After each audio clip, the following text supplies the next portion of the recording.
চশমার কভারটা মস্ত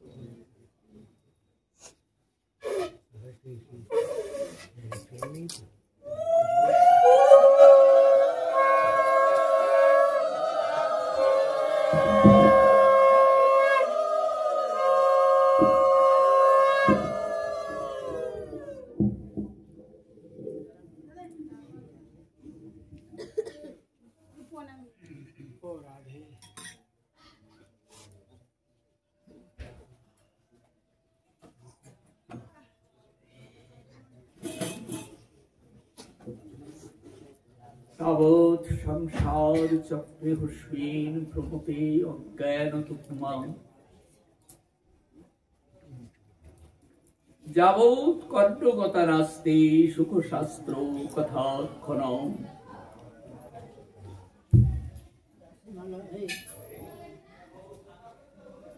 শ্রীমদ্ ভাগবতী তৎপরিপাদ বর্ণনা করেন তাবৎ সংসার চক্রে হুষ্মিন ভ্রমতে অজ্ঞান তুকুমা আমরা অজ্ঞানের মতো অনন্তকাল ধরে এই সংসার চক্রে শুধু ভ্রমণ করে বেড়াচ্ছি মানে তাবৎ মানে কি যত জন্ম হয়েছে আমরা হয়তো মনে করতে পারি না আমাদের কত জন্ম হয়েছে সৃষ্টির প্রারম্ভে আমরা সকলেই জন্মগ্রহণ করেছি যখন সৃষ্টি হয়েছে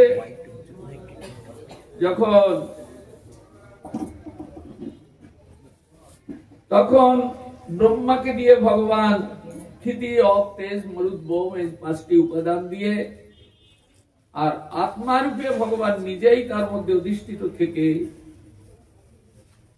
তিনি 84 লক্ষ জনিদার ব্রহ্মাকে দিয়ে সৃষ্টি করিয়েছেন সৃষ্টির প্রারম্ভে আমরা কোন জনিতে জন্মেছিলাম তা আমরা কেউ বলতে পারবো না যার যার কর্ম অনুসারে অনন্তকাল ধরে সংসার চক্রে জীব ভ্রমণ করে তাই আমিও দুর্ভাগা ভগবানের নির্দেশিত পথকে অবলম্বন না করে এই সংসার চক্রে ভ্রমণের পাল্লায় পড়ে ভ্রমণ করে বেড়াচ্ছি সুকমণিপাদ হরিদ্বারের ব্রহ্মকুণ্ডের তীর থেকে তিনি বর্ণনা করে আমাদিগকে কিছু তথ্য করুণার বাতাসে ভাগবতের মধ্য দিয়ে আমাদের কর্ণকুহরে প্রবেশ করাচ্ছেন এই সংসার চক্রে আমরা অনন্তকাল ধরে ভ্রমণ করে বেড়াচ্ছি যারা জ্ঞানী ব্যক্তি তারা সহজেই অনুভব করতে পারবেন সত্যই তো অনন্তকাল ধরে এই সংসার চক্রে শুধু ভ্রমণ করে বেড়াচ্ছে যারা তত্ত্বজ্ঞ ব্যক্তি যারা মনীষী ব্যক্তি চিন্তাশীল ব্যক্তি তাদের মনোমন্দিরে জেগে ওঠে কিন্তু ভোগী লোভী কামী জীব যারা তারা এ সম্পর্কে কোনো আস্বাদন রাখে না বা মনের মধ্যে চিন্তাও করতে পারে না তারা হয়তো মনে করলাম যে এসেছি ভালো খাবো ভালো ঘুরবো সুখে থাকবো ইত্যাদি এই পর্যন্ত খাবো দাবো ঘুমাবো সুখ স্বাচ্ছন্দ্য করবো কিন্তু তারা কেন এসেছে কোথায় যাবে কে আমি আমাকে কে সৃষ্টি করেছে এসব তথ্যের অনুসন্ধান রাখে না তাই সুকমণিপাদ উক্ত শ্লোকে আমাদিগকে অনুসন্ধান দিচ্ছেন তাবৎ সংসার চক্রে হুষ্মিন ভ্রমতে অজ্ঞানতপুমান অজ্ঞানীর মতো আমরা অনন্তকাল ধরে এই সংসার চক্রে পরিভ্রমণ করে বেড়াচ্ছি এইবার জ্ঞান কি এবং অজ্ঞান কি কোনটি জ্ঞান আর কোনটি অজ্ঞান এই সম্পর্কে শ্রী চৈতন্য ভাগবতে বৃন্দাবন দাস ঠাকুর যে আস্বাদন দিয়েছেন সেটিকে অবলম্বন করে আমরা কিছু কথামৃত আস্বাদনে আমরা প্রবৃত্ত হলাম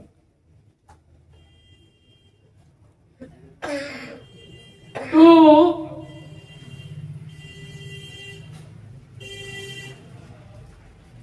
প্রথমে আমাদিগকে জানতে হবে যে আমি কে, আমি কোথা থেকে এসেছি, এটা প্রথমে আমাদিগকে অনুসন্ধান করতে হবে। তো শুনুন, মহামতি বেদব্যাসের নাম আপনারা শুনেছেন, যিনি আমাদের সনাতন ধর্মের সমস্ত গ্রন্থাদি রচনা করেছেন। বেদ, পুরাণ, উপনিষদ, স্মৃতি, শ্রুতি, ভাগবত, মহাভারত, শ্রীমদ্ ভাগবত গীতা সবই তিনি রচনা করেছেন। তো এই যে তিনি এত কিছু রচনা করেছেন, একটা অভিনব সংবাদ দেখুন, এই কলিযুগে, ইদানিং এই যে কলিযুগ, আপনারা জানবেন 4 যুগ চক্রের মতো ঘুরছে। 4টে যুগ, সত্য, ত্রেতা, দাপর, কলি, চক্রের মতো ঘুরছে। কিরকম? শ্রুতিতে দেখা যায় যুগের আবর্তন বিবর্তন। 71 চতুর্যুগে 1 মন্বন্তর হয়। 71 বার যদি 4 যুগ যায় তাহলে 1 মন্বন্তর হয়। 14 মন্বন্তর এই ব্রহ্মাণ্ডের স্থিতি হয়। 4 যুগ যদি 71 বার যায় তাহলে 1 মন্বন্তর হয়। 14 মন্বন্তর ব্রহ্মাণ্ডের স্থিতি। তারপর আবার প্রলয় হয়, ওই রকম কতটা আবার প্রলয় হয়, তখন তাকে বলা হয় রাত্র। আর এই সৃষ্টি যখন এখন চলছে, এটাকে বলা হয় দিন। সৃষ্টির দিক দিয়ে, আমাদের রাত দিন নয়। তো 71 বার যদি চতুর্যুগ যায় তাহলে 1 মন্বন্তর হয়। 14 মন্বন্তর এই জগতের স্থিতি। এইবার আমাদের বেদ, পুরাণ, উপনিষদ, স্মৃতি, শ্রুতি যারা পড়েছেন বা শুনেছেন, তারা জানবেন এর আগেও সৃষ্টি হয়েছিল এবং প্রলয় হয়েছিল, আবার সৃষ্টি হয়েছে, আবার একদিন প্রলয় হবে, রাত আসবে। এমনি করে ভগবানের এই সংসার চক্র অনন্তকাল ধরে চলছে। এখন এইসব কথা অনেক ভাবনার কথা, এত ভেবে আমরা চিন্তা করে আমরা চলতে পারবো না। এখন সংক্ষিপ্ত কথা যেগুলি, সেইগুলি আমাদের চিন্তা করতে হবে। হ্যাঁ, সংক্ষিপ্ত কথা হলো এই যে আমাদের সনাতন ধর্মে আমি বলবো যে 99 জন লোক ভগবান চেনে না। আমাদের এই সনাতন ধর্ম হয়তো রাস্তাটা গুতো করবে, হ্যাঁ ভগবান, একটু দুঃখ পাচ্ছি, হে ভগবান, আমার ছেলে মরে গেছে, হায় ভগবান, আমার এটা হচ্ছে না তো, হায় ভগবান। আরে ভগবানটা কে, তাকে জানেন? বলুন তো। আমি বললাম 99 জন ভগবান চেনে না। শুনুন, আমাদের সনাতন ধর্মে কত ভগবান আছে। নারায়ণ, রামচন্দ্র, কৃষ্ণ, গৌরাঙ্গ, বরাহ, কূর্ম, নৃসিংহ, বামন, মৎস্য, বিষ্ণু, ক্ষীরোৎসাহী বিষ্ণু, গর্ভোৎসাহী বিষ্ণু, অনন্তদেব, বাবা ভোলানাথ, ব্রহ্মা। তারপরে আবার বিষ্ণুকে ওই শঙ্খচক্র গদাপদ্ম হাত পাল্টায় পাল্টায় এক বিষ্ণু হয়। হ্যাঁ, এরকম ভগবান অনন্ত অপুরন্ত। তো বলবো, আমরা যদি বলি আরে বাবা বলুন তো ভগবানকে, কি বলবেন আপনি? আমাকে যদি রাস্তায় কেউ জিজ্ঞাসা করে বাবা ভগবানকে, তো আমরা সনাতন ধর্মের মানুষ, আমরা হিন্দু, আমরা সবাই তো বলি আমরা হিন্দু, আমরা সনাতন ধর্মের মানুষ, কিন্তু ভগবান জানবেন আমাদের এই সনাতন ধর্মে ভগবান অত নয়। এ সব চাংশ বা কলা, এ ভগবানের এক একটা অংশ এবং কলা। সংক্ষিপ্ত ভাবে জ্ঞান এবং অজ্ঞানের তত্ত্ব বিচার করতে গিয়ে মহামতি বেদব্যাস তিনি আজকে কলিযুগে চৈতন্য ভাগবত রচনা করে নিয়ে তিনি আমাদের সামনে তুলে ধরেছেন। তিনি অন্যান্য যুগে তিনি মহামতি বেদব্যাসী ছিলেন, কিন্তু আজকে তিনি আজকে কলির সৌভাগ্য দেখে তিনি অত্যন্ত কাতর হয়ে তিনি ভগবানের চরণে করুণ প্রার্থনা করে তিনি একটা নূতন জন্ম লাভ করেছেন। তিনি কোথায় জন্মগ্রহণ করেছেন জানেন? শ্রীবাস পণ্ডিতের ভাইজি নারায়ণীর পুত্র রূপে তিনি জন্মগ্রহণ করেছেন মহাপ্রভুর কৃপায়। আজ তিনি চৈতন্য ভাগবত রচনা করছেন, মানে এত রচনা করেছেন তাতে তার শেষ হয়নি। ভাগবত রচনা করে আনন্দ হয়েছিল, তাতেও শেষ হয়নি। সেইখানেই তো সমাপ্তি করে দিতে পারতেন যে আমি ভাগবত রচনা করেছি, সমস্ত বেদ পুরাণের সার এই ভাগবত, আবার কি প্রয়োজন? কিন্তু শুনুন, এক অভিনব সংবাদ। আমাদের সনাতন ধর্মে ভগবান একজন, মনে থাকবে তো? ওই রাস্তার পাশে কষা গাছ, এই গাছ, সে গাছের তলায় গিয়ে উলুধ্বনি দেন আর থালা সাজিয়ে নিয়ে যান, আর মনে করেন যে এ চাইবো, এটা দাও, ওটা দাও, ধনং দেহি, পুত্রং দেহি, মানং দেহি, যতং দেহি, দেহি সর্বম দেহি। আর ব্রাহ্মণ মন্ত্র পড়িয়ে গেল, প্রসাদ খেলেন, মনে করলেন আমার খুব কল্যাণ হয়ে গেল। না, ভগবানকে জানতে হবে। ও ব্রাহ্মণ ঠাকুরও ভগবানকে জানেন না, আর আপনিও জানেন না। দুইজনেই অন্ধ, দুইজনেই অন্ধ। ও ব্রাহ্মণও জানেন ভগবানটা কি। এই জন্য আমাদের এই সনাতন ধর্মের মানুষ বিক্ষিপ্ত ভাবে জীবনযাপন করছে। আপনার ঘরের সঙ্গে আমার মিল নেই, আমার গুরুদেবের সঙ্গে আপনার গুরুদেবের মিল নেই, আর এক জাতির সঙ্গে আর এক জাতির মিল নেই। এটা কিন্তু অন্য কোন সম্প্রদায় বা অন্য কোন ধর্মের মধ্যে নেই, শুধু আছে এই সনাতন ধর্মের মধ্যে। এই জন্য এখানে এত বিরোধ, এত বিভেদ। এই জন্য আমরা এইগুলিকে আমাদের একটু জানা দরকার। জানলে তখন আমরা হয়তো অনেকেই আমরা একটা পথের সন্ধান আমরা পেতে পারি। আমাদের এই সনাতন ধর্মে ভগবান একজন, দুইজন হয় না। তিনি হলেন কৃষ্ণ। কৃষ্ণস্তু ভগবান, স্বয়ং ভগবান হলেন কৃষ্ণ। জ্ঞান কোথায়? দেখুন জ্ঞান কোথায়। এই কৃষ্ণকে যেদিন আপনি জানতে পারবেন, সেই দিন জানবেন জ্ঞান বলে যে জিনিসটা, সেটা আপনার শরীরে প্রবিষ্ট হয়েছে। অন্য কিছু জানলে আপনি জানবেন যে সত্য সত্যই আমার জ্ঞান হয়নি। নিজে বুঝতে হবে, তর্ক করলে ঝগড়াঝাটি করলে হবে না, নিজে বুঝে নিতে হবে আমার জ্ঞানটা হয়েছে কিনা। কেননা আমি ভগবানকে চিনতে পারলাম না। চেনার দরকার কি? বললেন দরকার আছে। এই দেহটার মধ্যে যে আত্মা আছে, এটা তিনি দিয়েছেন, আর বাবা ঠাকুর দাদা দেয়নি।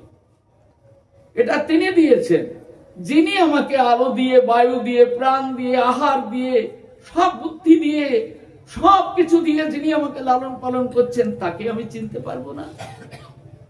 তাহলে আমি মানুষ হলাম কি করতে?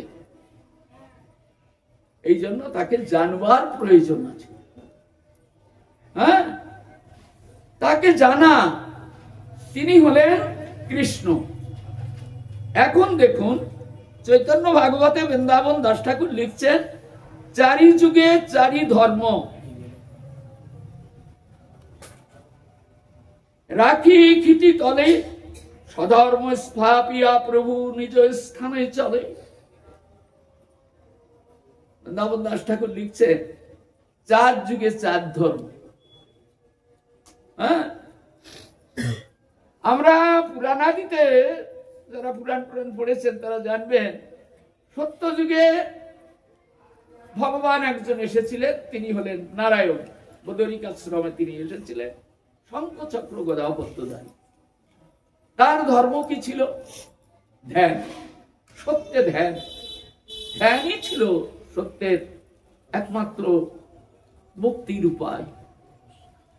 ত্রেতা যুগ যখন এলো তখন নারায়ণ আর এলেন না, তখন আর একজন ভগবান এলেন, তিনি হলেন রামচন্দ্র। তিনি অযোধ্যায় অবতীর্ণ হলেন। নারায়ণ এসেছিলেন বদরিক আশ্রমে, তিনি এলেন অযোধ্যায় দশরথের পুত্র রূপে। তিনি কি দিলেন? যজ্ঞ। এই যুগে তুমি যজ্ঞ কর।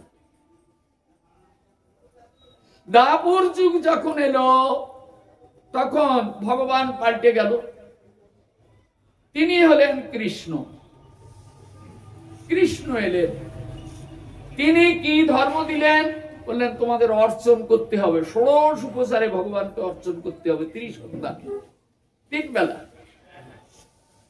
সকালে, দুপুরে, সন্ধ্যায় 30 সন্ধ্যা অর্চন করতে হবে। কলিযুগ যখন এলো তখন আর একজন ভগবান এলেন, তিনি হলেন গৌরাঙ্গ। তিনি কি ধর্ম দিলেন? বলেন এই যুগে ও তিন যুগের ধর্ম টর্ম এখন আর থাকবে না, এই যুগে ধর্ম হবে নাম সংকীর্তন, হরিনাম সংকীর্তন।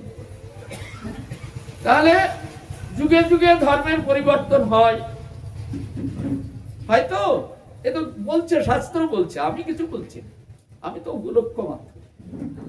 তাহলে যুগে যুগে ধর্মের পরিবর্তন হয়, এটা পুরাণ বলছে।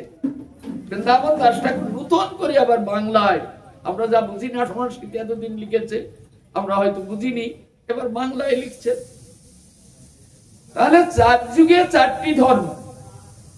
এখন আমি যদি এটা কোন যুগ, এখন এটা কোন যুগ চলছে, সবাই তো নিশ্চয় জানেন যে এটা কলিযুগ চলছে।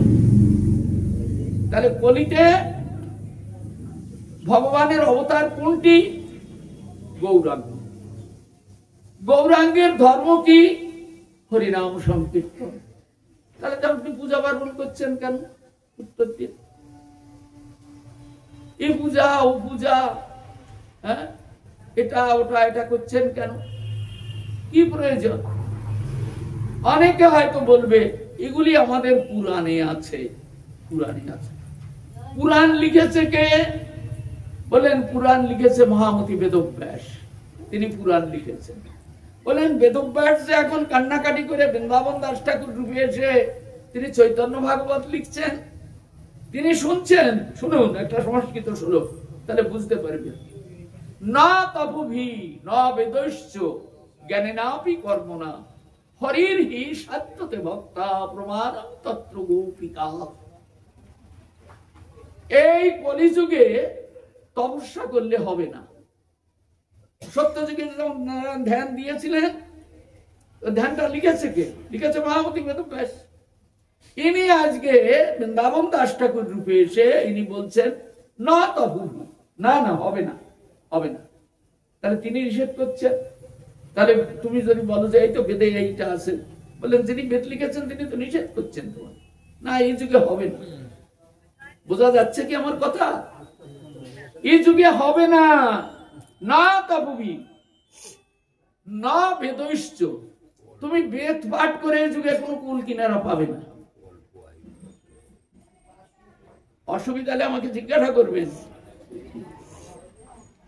না তপোভি না বেদৈশ্চ, বেদ পাঠ করে এই যুগে কোনো ফল হবে না। আপনারা হয়তো মনে করছেন বড় বড় যজ্ঞ হচ্ছে, চারিদিকে বেদ পাঠ হচ্ছে, কত কিছু হচ্ছে, বললেন ওই যে বেদ পাঠ হচ্ছে, তিনি লিখেছেন, তিনি বলছেন এই যুগে কোনো কাজ হবে না। তাহলে যেটা কাজ হবে না সেটা করতে যাবো কেন? যারা বুদ্ধিমান ব্যক্তি সেটা করবে। যদি বলো তুমি সারাদিন খাটবে, কোনো পয়সা পাবে না, তুমি খাটবে, ভূতের মতো খাটবে। এই জন্য না তপোভি, তপস্যায় যুগে কোনো ফল নেই। না বেদৈশ্চ জ্ঞানেনাপি কর্মণা, জ্ঞানের দ্বারা এই যুগে কোনো ফল লাভ হবে না। জ্ঞানের দ্বারা কিরকম জ্ঞান? আরে আমার ছেলে ডক্টরেট করেছে, আরে করলই বা তোমার ছেলে ডক্টরেট, অনেক জ্ঞান, অনেক লেখাপড়া শিখিয়েছ, হ্যাঁ, অনেক বড় ভাষ্যকার, কিন্তু সে যদি আত্মতত্ত্বের কিছু না জানে, ভগবত তত্ত্বের কিছু না জানে, তাহলে আসার যাওয়া সার, ফল কিছুই নয়। কলমের দ্বারা প্রচুর পয়সা করি চুরি করে বিদায় হয়ে যায়, ফল কিছু। হ্যাঁ, এই জন্য কোনো জ্ঞান মার্গী বা কোনো জ্ঞান মার্গের উপাসনা করে, জ্ঞান ভক্তি নেই, জ্ঞান, সেজন্য সেখানেও যদি বিচার করা হয় তো এতে কোনো ফল হবে না। কর্ম না মানে কি, মানে কর্মকাণ্ড করে কোনো ফল হবে না। কর্মকাণ্ড কাকে বলে? বললেন ওই যে ওই পূজা পার্বণ এটা ওটা যা কিছু হয়, হ্যাঁ, যাগ যজ্ঞ পূজা পার্বণ এগুলি সব কর্মকাণ্ড। এই কর্মকাণ্ডে যুগে কোনো ফল নেই। ওই দেখুন নরোত্তম ঠাকুর মশাই খেতড়ির তীরে বসে কাঁদছেন আর আমাদের দিকে তার করুণার বার্তা ছুড়ে দিচ্ছেন। জ্ঞান কাণ্ড কর্মকাণ্ড সকলই বিষের ভাণ্ড, অমৃত বলিয়া যে বা খায়, নানা জনই ভ্রমণ করে কদার্য ভক্ষণ করে, সেই জীব অধঃপথে যায়। হ্যাঁ, তার মানে জ্ঞান কাণ্ড কর্মকাণ্ড, কর্মকাণ্ড হলো এই পূজা পার্বণ। আমি বললে তো আর আপনারা বন্ধ দেবেন না, বলবেন আমার ঠাকুর দাদা আমার তার বাবা করে এসছে, এখন কি ওইগুলো আমি ছাড়তে পারি? বললেন ওইগুলো আপনাকে ছাড়তে হবে, তা না হলে যারা করে গেছে তারা জমির দুয়ারে আটকে পড়ে আছে, এখন আপনার দিকে তাকিয়ে আছে, দেখে একটু গোবিন্দ অভিমুখী আছে হয় কিনা আমার বংশে কেউ, তাহলে ওখান থেকে ছাড়া পাবে, আর তা না হলে ওইখানে আটকেই থাকবে। আবার আপনি এইগুলো করবেন সুর করে সেইখানে চলে যাবেন, আপনাকে আবার ছাড়াবে কে? এই জন্য ভগবানকে চেনা এর নাম হলো জ্ঞান। ভগবানকে জানার নাম হলো জ্ঞান। আর যে ভগবানকে জানে না, অনেক কিছু করে, বললেন ওটা অজ্ঞান। হ্যাঁ, জ্ঞান এবং অজ্ঞান। এইবার আর কথা আছে, না তপবি ন বেদস্য জ্ঞানে নাভি কর্মণা, হরির হি সাত্যতে ভক্তা প্রমাণং তত্র গোপিকা। এই কলিযুগে যদি আপনাকে ভগবানকে জানতে হয়, ভগবানকে চিনতে হয়, তাহলে আপনাকে একটু ভাগবত শুনতে হবে। আর ভাগবতের কোন অংশ শুনবেন? ভগবানের ব্রজলীলা, ব্রজলীলা এইটাই শুনবেন। এই যে নিয়ম সভার একটা মাস গেল, এই মাসটির নাম দামোদর মাস। এই দামোদর মাস চলে গেল। দামোদর মানে কি? যার উদরে দড়ি দিয়ে বাঁধা। এমন কোন ভগবান শুনেছেন তার কোমরে দড়ি দিয়ে বেঁধে রেখেছে? হ্যাঁ, সেই হলো স্বয়ং ভগবান। হ্যাঁ, এই স্বয়ং ভগবান ব্রজলীলায় এই দামোদর মাস গেল। এই দামোদর মাসে আমাদের গোস্বামীগণের নির্দেশ অনুসারে এই দামোদর ভগবানের কথা অমৃত শ্রবণ কীর্তন করতে হবে। তো শুনুন, এই আমরা আজকে কলির জীব, কলির কবলে কবলিত। কলি মানে কি জানেন? কলি মানে কলহ, মানে প্রতিটি ঘরে ঘরে প্রতিটি লোকের হৃদয় হৃদয় কলহে ভরে দিয়েছে। কলির এত ক্ষমতা। এই জন্য আমাদের হৃদয়ের মধ্যে হিংসা ছাড়া কিছু নেই। হিংসা, বিদ্বেষ, কলহ, বিবাদ, ঝগড়া ঝাঁটি, গন্ডগোল লেগে আছে। মিথ্যা, ছল, চাতুরি, প্রবঞ্চনা এইগুলি আমরা করার তালেই আছি। হ্যাঁ, এইগুলি থেকে আমরা কিছুতেই পরিত্রাণ লাভ করতে পারছি না, চেষ্টা করলেও পাচ্ছি না। হ্যাঁ, তো এই কলির প্রভাব থেকে আমাদের পরিত্রাণের উপায় শুধু একটা পথই আছে, একটা। সেটি কি? সেটি হলো শুধু ভগবানকে জানা। যে এই ভগবানকে জানতে পেরেছে, জানবেন কলির প্রভাব থেকে সে মুক্ত হতে পারবে। ভগবান। এইবার আমরা একটু ভগবানকে জানবার জন্য আর একটু এগিয়ে আমরা কথা শুনছি। তাহলে মোটামুটি এতক্ষণ কথা হলো, তার সার বস্তুকে আমরা একটু টেনে তুলি, তাহলে আমাদের ধারণাটা ভালো হবে। আমাদের সনাতন ধর্মে ভগবান একজন, আবার 4 যুগে 4 জন ভগবান। শুনলাম তো আমরা 4 যুগে 4 জন ভগবান। কিন্তু এই যে 4 জন ভগবান 4 যুগে, এরা কেউ স্বয়ং ভগবান নয়। কেউ স্বয়ং ভগবান নয়, স্বয়ং ভগবান হলেন কৃষ্ণ। কৃষ্ণস্তু ভগবান স্বয়ং, মহামতি বেদব্যাস তিনি বর্ণনা করেছেন কৃষ্ণ হলেন স্বয়ং ভগবান। এইবার শুনুন, কৃষ্ণ যদি স্বয়ং ভগবান হন তো তিনি তো এসেছিলেন দাপর যুগে, কৃষ্ণ এসেছে, তিনি অর্চন প্রবর্তন করেছিলেন। বললেন না, এই দাপর যুগেও যে কৃষ্ণ এসেছিলেন তিনিও স্বয়ং ভগবান নন। তিনি কে? তিনি যুগাবতার ভগবান, যুগাবতার ভগবান।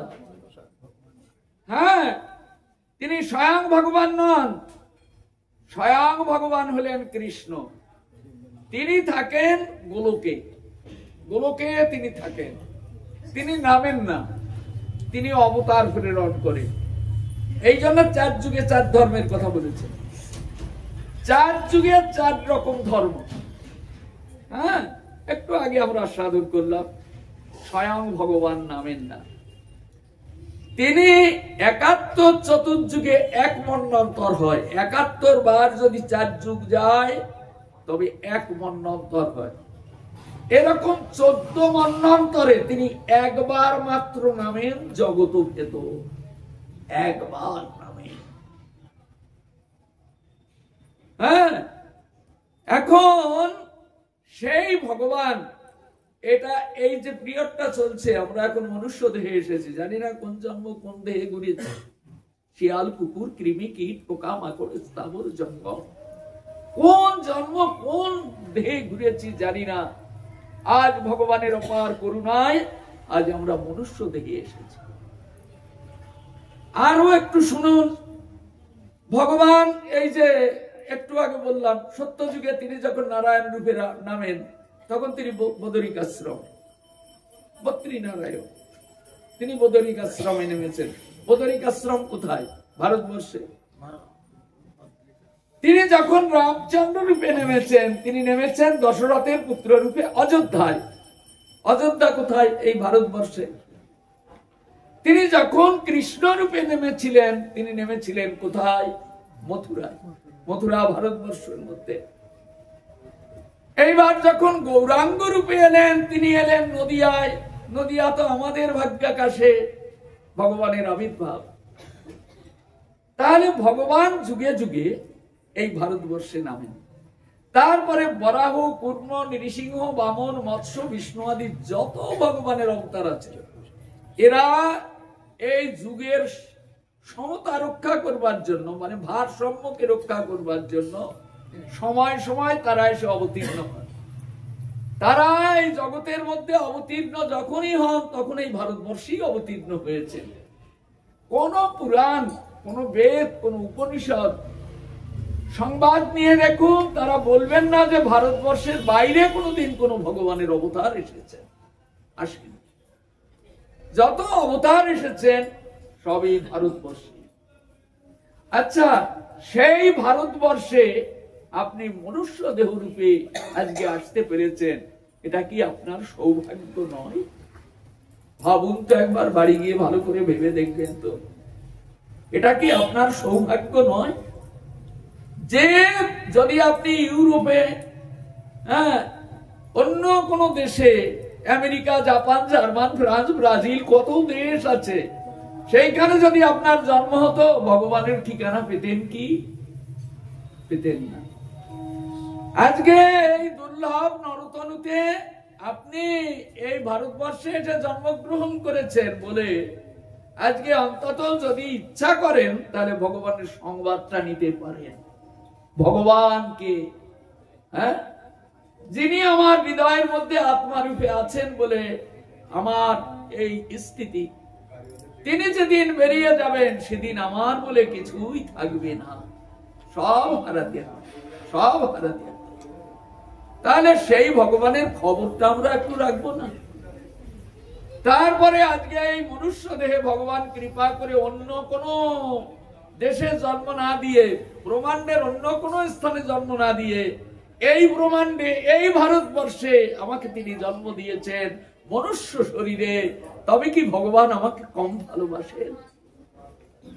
আমি এই ভালোবাসার প্রতিদান তাকে আমি কি দিতে পারি, এটা যদি আমরা একটুই চিন্তা করতাম তাহলে আমাদের দশা আজকে এরকম। প্রতিদান কি দিতে পারি তাকে? হ্যাঁ, এইবার আমরা আস্তে আস্তে একটু করে এগিয়ে যাব। স্বয়ং ভগবান হলেন কৃষ্ণ। তিনি ৭১ চতুর্যুগে ১ মন্বন্তর ১৪ মন্বন্তরে একবার মাত্র আসেন জগৎ ভেতর। সেই ভগবান এই যে কলিযুগ চলছে আজকে, এর আগে কি যুগ গেছে? দাপর যুগ। এই দাপরের শেষ ভাগে তিনি ওই গোলক থেকে ভূলোকে নেমেছিলেন। তার খবর রাখেন, স্বয়ং ভগবান নেমেছিলেন। স্বয়ং ভগবান যখন নেমেছিলেন এই ভূখণ্ডে, তখন ভগবান যোগমায়াকে দিয়ে ভগবানের ওই যে ধামটি, সেই ধামটি এইখানে এনে, এই ভূখণ্ডে এনে তিনি স্থাপন করেছিলেন। সে জায়গাটা কোথায় জানেন? সেটি হলো এই মধুর বৃন্দাবন। সেটি হলো এই বৃন্দাবন। এই জন্য বৃন্দাবন ব্রহ্মার সৃষ্ট স্থান নয়। এই বৃন্দাবন হলো ভগবানের নিজের করুণা শক্তি যোগমায়াকে দিয়ে তিনি এটিকে নামিয়ে নিয়ে এসেছেন এই ভূখণ্ডে। এটা যদি ব্রহ্মার সৃষ্টি হতো, তাহলে ব্রহ্মা ভগবানকে চিনবার জন্য ভগবানের ওই বাছুরগুলি চুরি করে আটকায় রাখতো না ১ বছর। আটকে রাখতো না। ব্রহ্মাও জানেন না এটা কোথা থেকে এলো। আমাদের সৃষ্টিকর্তা ব্রহ্মা তিনিও জানেন না এই বৃন্দাবনটা কোথা থেকে। যে ভগবান নরলীলা করছেন, মানে বৎসচারণ করছেন, গোচারণ করছেন, যে ভগবান গরু চড়ায় এসে, উনি বুঝতেই পারলেন না এটা কখনো ভগবানই হতে পারে। ভগবান কখনো গরু চড়ায়? সখাদের সঙ্গে যমুনা পুলিনে বসে তাদের ঝুটা খায়, গাছের ডালে বসে বাঁশি বাজায়। এই জন্য ব্রহ্মা এই মাধুর্যের যে মধুর প্রেম রস বৃন্দাবনে আস্বাদন দিতে এসেছেন ভগবান, এটি সম্পর্কে তিনি জানেন না। এইবার জানুন, স্বয়ং ভগবান জগতের মুখে অবতীর্ণ হয়েছিলেন। স্বয়ং ভগবান গোলক থেকে এই বৃন্দাবনে তিনি নেমে এসেছিলেন। তার সমস্ত পরিকর নামিয়ে নিয়ে এসেছিলেন। তাদের নামিয়ে নিয়ে এসে এই বৃন্দাবনে একেবারে মধুর লীলা রস আর সাধন দিয়ে গেছেন তিনি, একবারে বাল্যকাল থেকে। বাল্যকালে জানেন, ভাগবতের দশম স্কন্ধের প্রথমেই দেখুন, নন্দনন্দন যেদিন আবির্ভূত হলো, তার পরের দিন সকালে সমস্ত ব্রজবাসীরা তাকে দর্শন করতে নন্দনন্দনকে। তো নন্দনন্দনকে এসে দরজায় দর্শন করছে গোপীরা। নন্দনন্দন তাদের দিকে তাকাচ্ছে। ওই ছোট্ট ছোট্ট বালক তাদের দিকে তাকাচ্ছে। মিষ্টি একটা হাসি দিলেন, আমি দেখতে পাই না। গোপী দেখলেন, আহা কি সুন্দর, কি সুন্দর নন্দের একটি পুত্র। ওই যে বাঁকা আখির চাহনি আর মুখের একটুখানি হাসি তার মন প্রাণ কেড়ে নিয়ে গেল। আর ওই চিত্রটি তার জীবনের মাঝে একেবারে অঙ্কিত হয়ে রইল। তাই গোপী ভোর রাত্রিতে দধিমন্থন কালে উদ্গায়ন্তি বালোচরিত, ওই দধিমন্থন কালে নন্দনন্দনের ওই স্মৃতি সে গান করে, নিবৃতে একা গান করে, আর নয়নের জলে মুখ্য ভেসে যায়। তো এখানে মহামতি বেদব্যাস তিনি বর্ণনা করছেন, না তপভি না বেদৈশ্চ জ্ঞানে নাপি কর্ম না হরিহি সাধ্যতে ভক্তা। আমাকে এবার ভক্ত হতে হবে, ভগবানের ভক্ত হতে হবে। প্রমাণং তত্র গোপিকা। ওই দেখো গোপীরা কিরকম ভগবানের ভক্ত। তারা যা কিছু করে ওই নন্দনন্দনের গুণ কীর্তন করে, নিরন্তর নন্দনন্দনের গুণ তারা কীর্তন করে। হ্যাঁ, স্বামী ঘুমিয়ে আছে, পুত্র ঘুমিয়ে আছে, গরু বাছুর গোয়ালে আছে, গোপী ভোর রাত্রিতে দধি মন্থন করছে একাকিনী।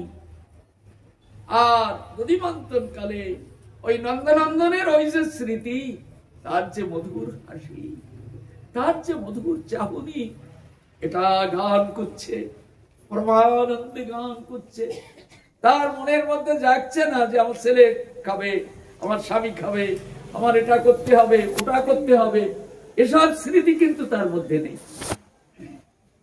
একেবারে নন্দনন্দনের স্মৃতি তার হৃদয়ে এমন ভাবে আলোড়ন সৃষ্টি করছে, আহা কি সুন্দর, সে কত তার গুণ কীর্তন করছে। এই জন্য আমাদের ভক্ত হতে হবে। কিরকম ভক্ত হব আমরা? ওই গোপীর মতো। সংসার থাকবে, সংসারের জায়গায় আমার মন প্রাণ থাকবে। ভগবান গোলক থেকে আজকে ভুলুকি নেমে এসেছেন, কোনদিন নামেন না, কোনদিন তিনি নামেন না। আজকে তিনি এই ব্রজভূমিতে তিনি নন্দের পুত্র রূপে তিনি নেমে এসেছেন। আর সুন্দর একটা বালক স্বরূপে তিনি অপূর্ব সুন্দর মাধুরীময় লীলা রস আস্বাদন দিয়ে আমাদিগকে করুণা করতে এসেছেন। মহামতি বেদব্যাস বলছেন, বৃন্দাবন দাস ঠাকুর রূপে চৈতন্য ভাগবতে লিখছেন, এর এক কণ যে করে আস্বাদন, সে যায় ভব সিন্ধু পারে। ব্রজলীলার আস্বাদন, এই যে মধুর ব্রজলীলা করেছেন, এর আস্বাদন যে করে, এর এক কণ যে আস্বাদন করতে পারে, সে ভব সিন্ধু পারে চলে যায়। মানে অনন্তকাল ধরে যে যাওয়াটা হচ্ছে না, আমরা বদ্ধ হয়ে আছি। কিন্তু এই অনুশীলন বা এই প্রকার চিন্তন যদি আমাদের মধ্যে আসে, তাহলে আমরা এ দুঃখময় সংসার অনায়াসে পার হয়ে চলে যাব। এইবার দেখুন,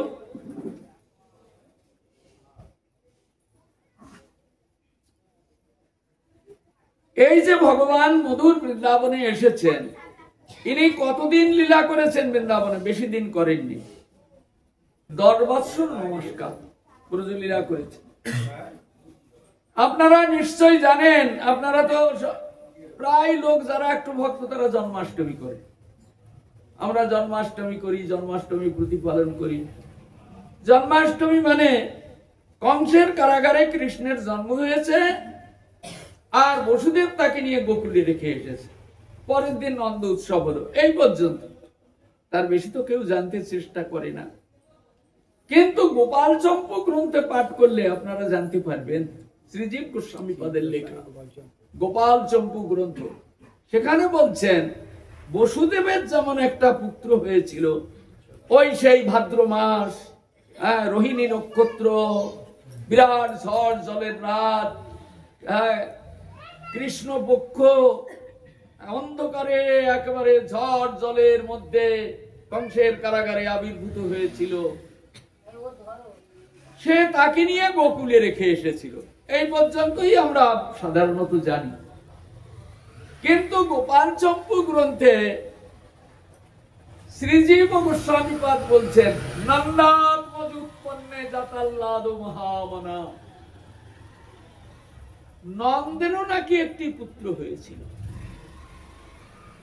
হ্যাঁ, কিন্তু আজকে এই সম্পর্কে বেশি বলতে পারবো না, কেননা আমাদেরকে নামযোগ্য তো আজকে এই সম্পর্কে একটু নদীয়ার কথা বেশি করে বলতে হবে। সেই জন্য, না হলে এ সম্পর্কে অনেক কথা ছিল, কিন্তু আজকে হবে না। হ্যাঁ, তাহলে নন্দের একটি পুত্র হয়েছিল। এখন বসুদেব সেইটাকে তার পুত্রকে রেখে গেল এখানে, আর যশোদার একটি কন্যা হয়েছিল, তাকে সে নিয়ে চলে গেল। কংস ওই কন্যাটিকে পেয়ে তাকে পাথরে আছাড় মেরেছিল।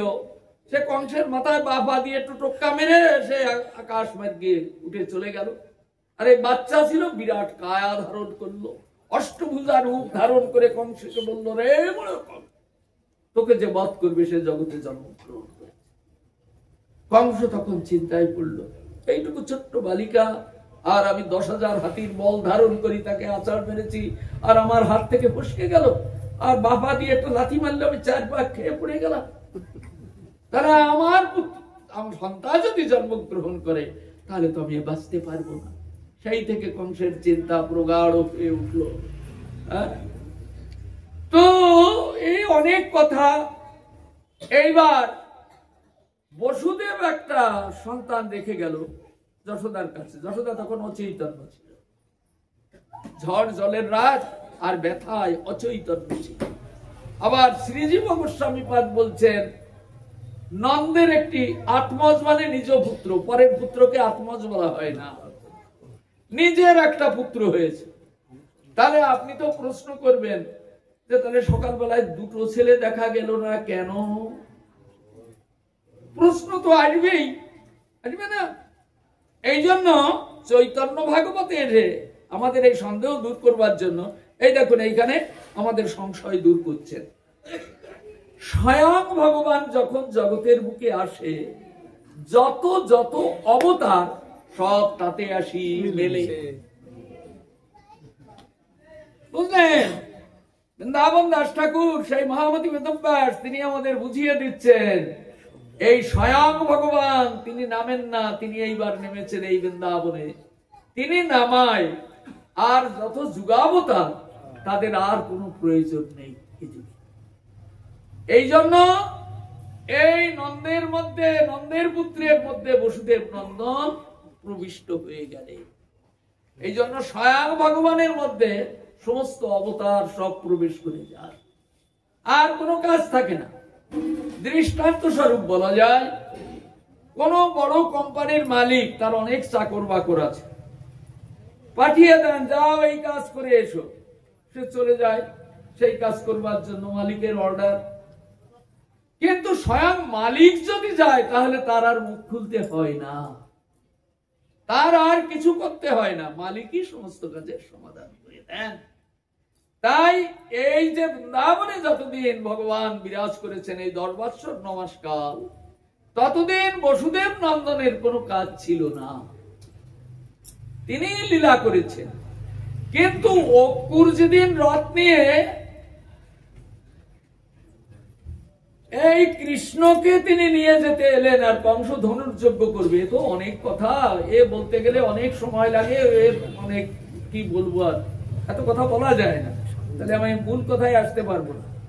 তো সেদিন ভগবান চিন্তা করলেন যে অক্কুর আমাকে নিতে আসছে, আমি তো প্রতিজ্ঞা করে এসেছি, বৃন্দাবনম পরিত্যাজ্য পাদমেকম ন গচ্ছামি, আমি বৃন্দাবন পরিত্যাগ করে এক পাও কোথাও যাব না, প্রতিজ্ঞা করে এসেছি, ভগবান প্রতিজ্ঞা করে এসেছে। তাহলে এখন যদি অক্কুর রথ নিয়ে এসে আমাকে বৃন্দাবন থেকে মথুরায় নিয়ে যায়, তাহলে তো আমার প্রতিজ্ঞা লঙ্ঘন হয়ে যাবে। এই জন্য ভগবান কি করলেন, তখন বসুদেব নন্দনকে একই রকম রূপ মাধুরীমা দিয়ে তিনি প্রকট করে দিয়ে তিনি অন্তর্ধান করলেন। বসুদেব নন্দন শ্রীকৃষ্ণ তিনি মথুরায় চলে গেলেন। দেখুন, তিনি যখন মথুরায় চলে গেলেন তখন রাধারানীর সঙ্গে আর তার কোনো সম্বন্ধ রইল না। সে কতগুলি বিবাহ করলো দেখুন, দ্বারকায় গিয়ে 16,108 মহিষী। তাদের কথা যদি বলতে যাই সব অবাক হয়ে যাবেন, এত এত বিয়ে করে ফেললো। 16,108 মহিষী, তার মধ্যে কিন্তু রাধারানী নেই। হ্যাঁ, আর ওই যে বসুদেব নন্দন শ্রীকৃষ্ণ, ওনার পার্শ্বে কোনোদিন রাধারানী আসেন না, কোনোদিন আসেন না, ওনার পার্শ্বে নয়, স্বয়ং ভগবানের পার্শ্বেই রাধারানী থাকে। কেননা তার আহ্লাদিনী শক্তি তার নিজ অঙ্গ দিয়ে গড়া, দুটি স্বরূপ। তো সংক্ষিপ্ত কথা আমাকে বলতে হবে, অল্প সময়, আপনারাও বেশিক্ষণ থাকবেন না, আমারও অধিবাস করতে হবে, এই জন্য কম কথাই বলি। এই যে দুটি স্বরূপ এলো বৃন্দাবনে, বৃন্দাবনে এসে ওই আয়ান ঘোষের তপস্যায় ভগবানকে বাধ্য করলো তপস্যায় যে রাধারানীকে আয়ানের ঘরণী করে দিতে হবে। ভগবান বলে ফেললেন তথাস্তু।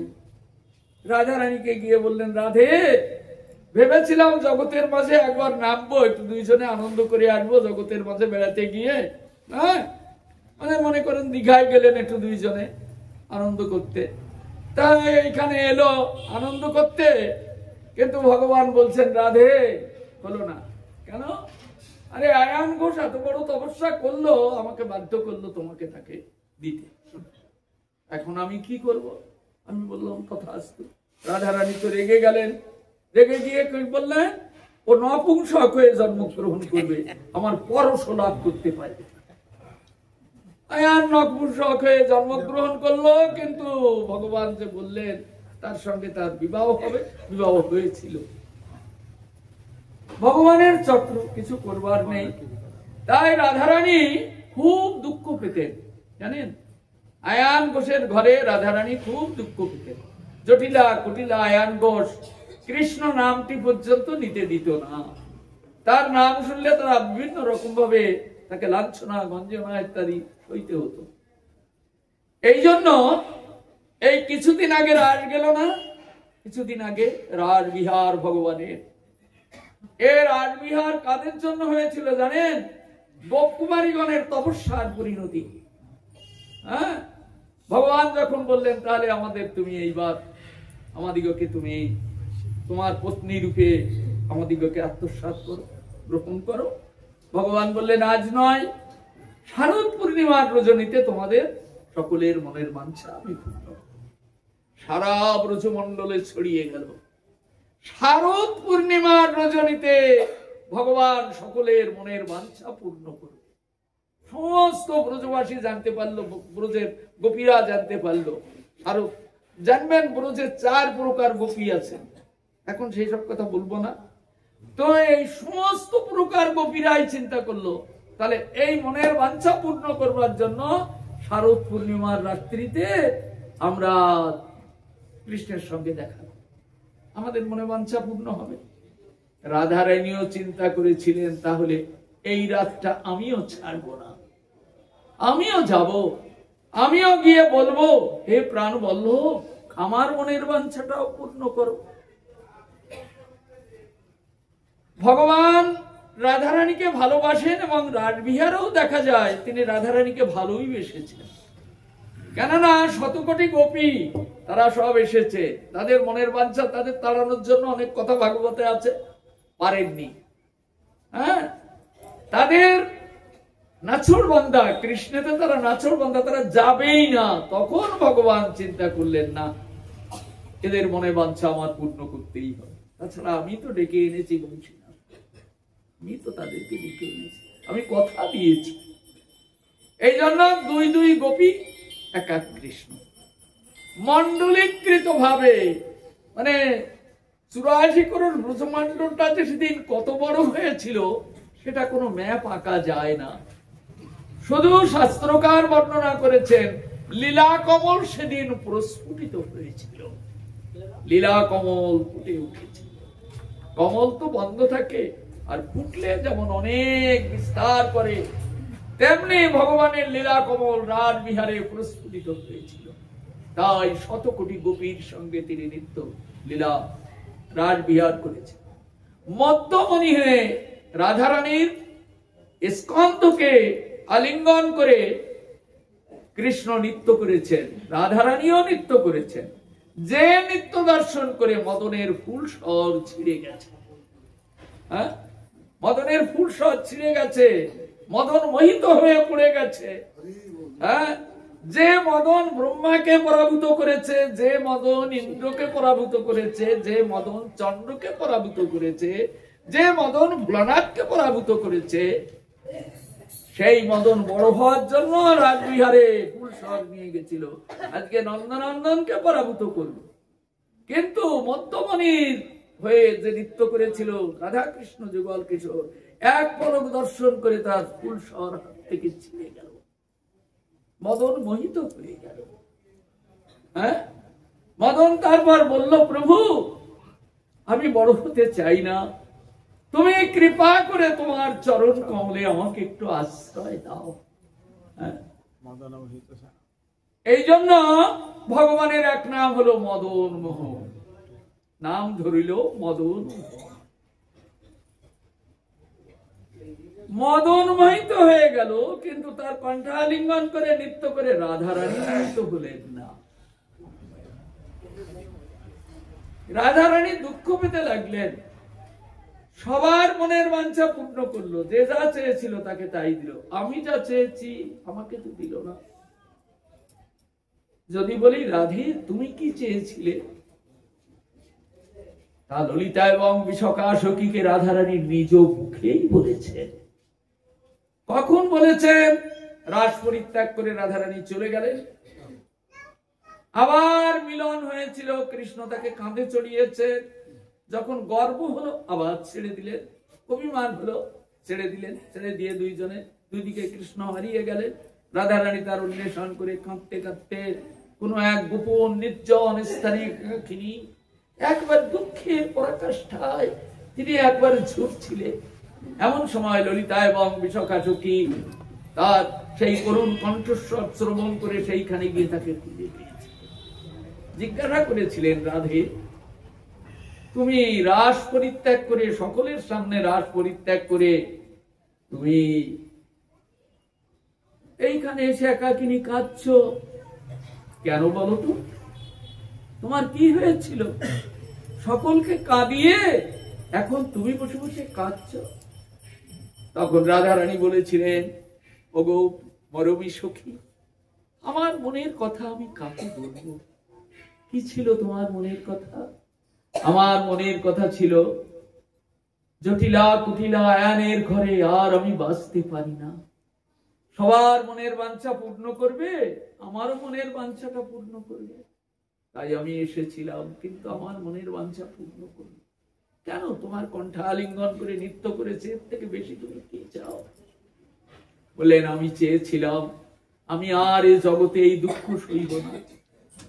আমি যে তার বাম অঙ্গ থেকে আমার প্রকাশ, আমি তার সঙ্গে মিলে যেতে চাই, তাই আমি চাই তার প্রতি অঙ্গ চাই, আমার প্রতি অঙ্গ তার প্রতি অঙ্গের সঙ্গে যদি আমার প্রতি অঙ্গের মিলন হয়, তবে আমি আমার মনের বাঞ্ছা পূর্ণ হয়।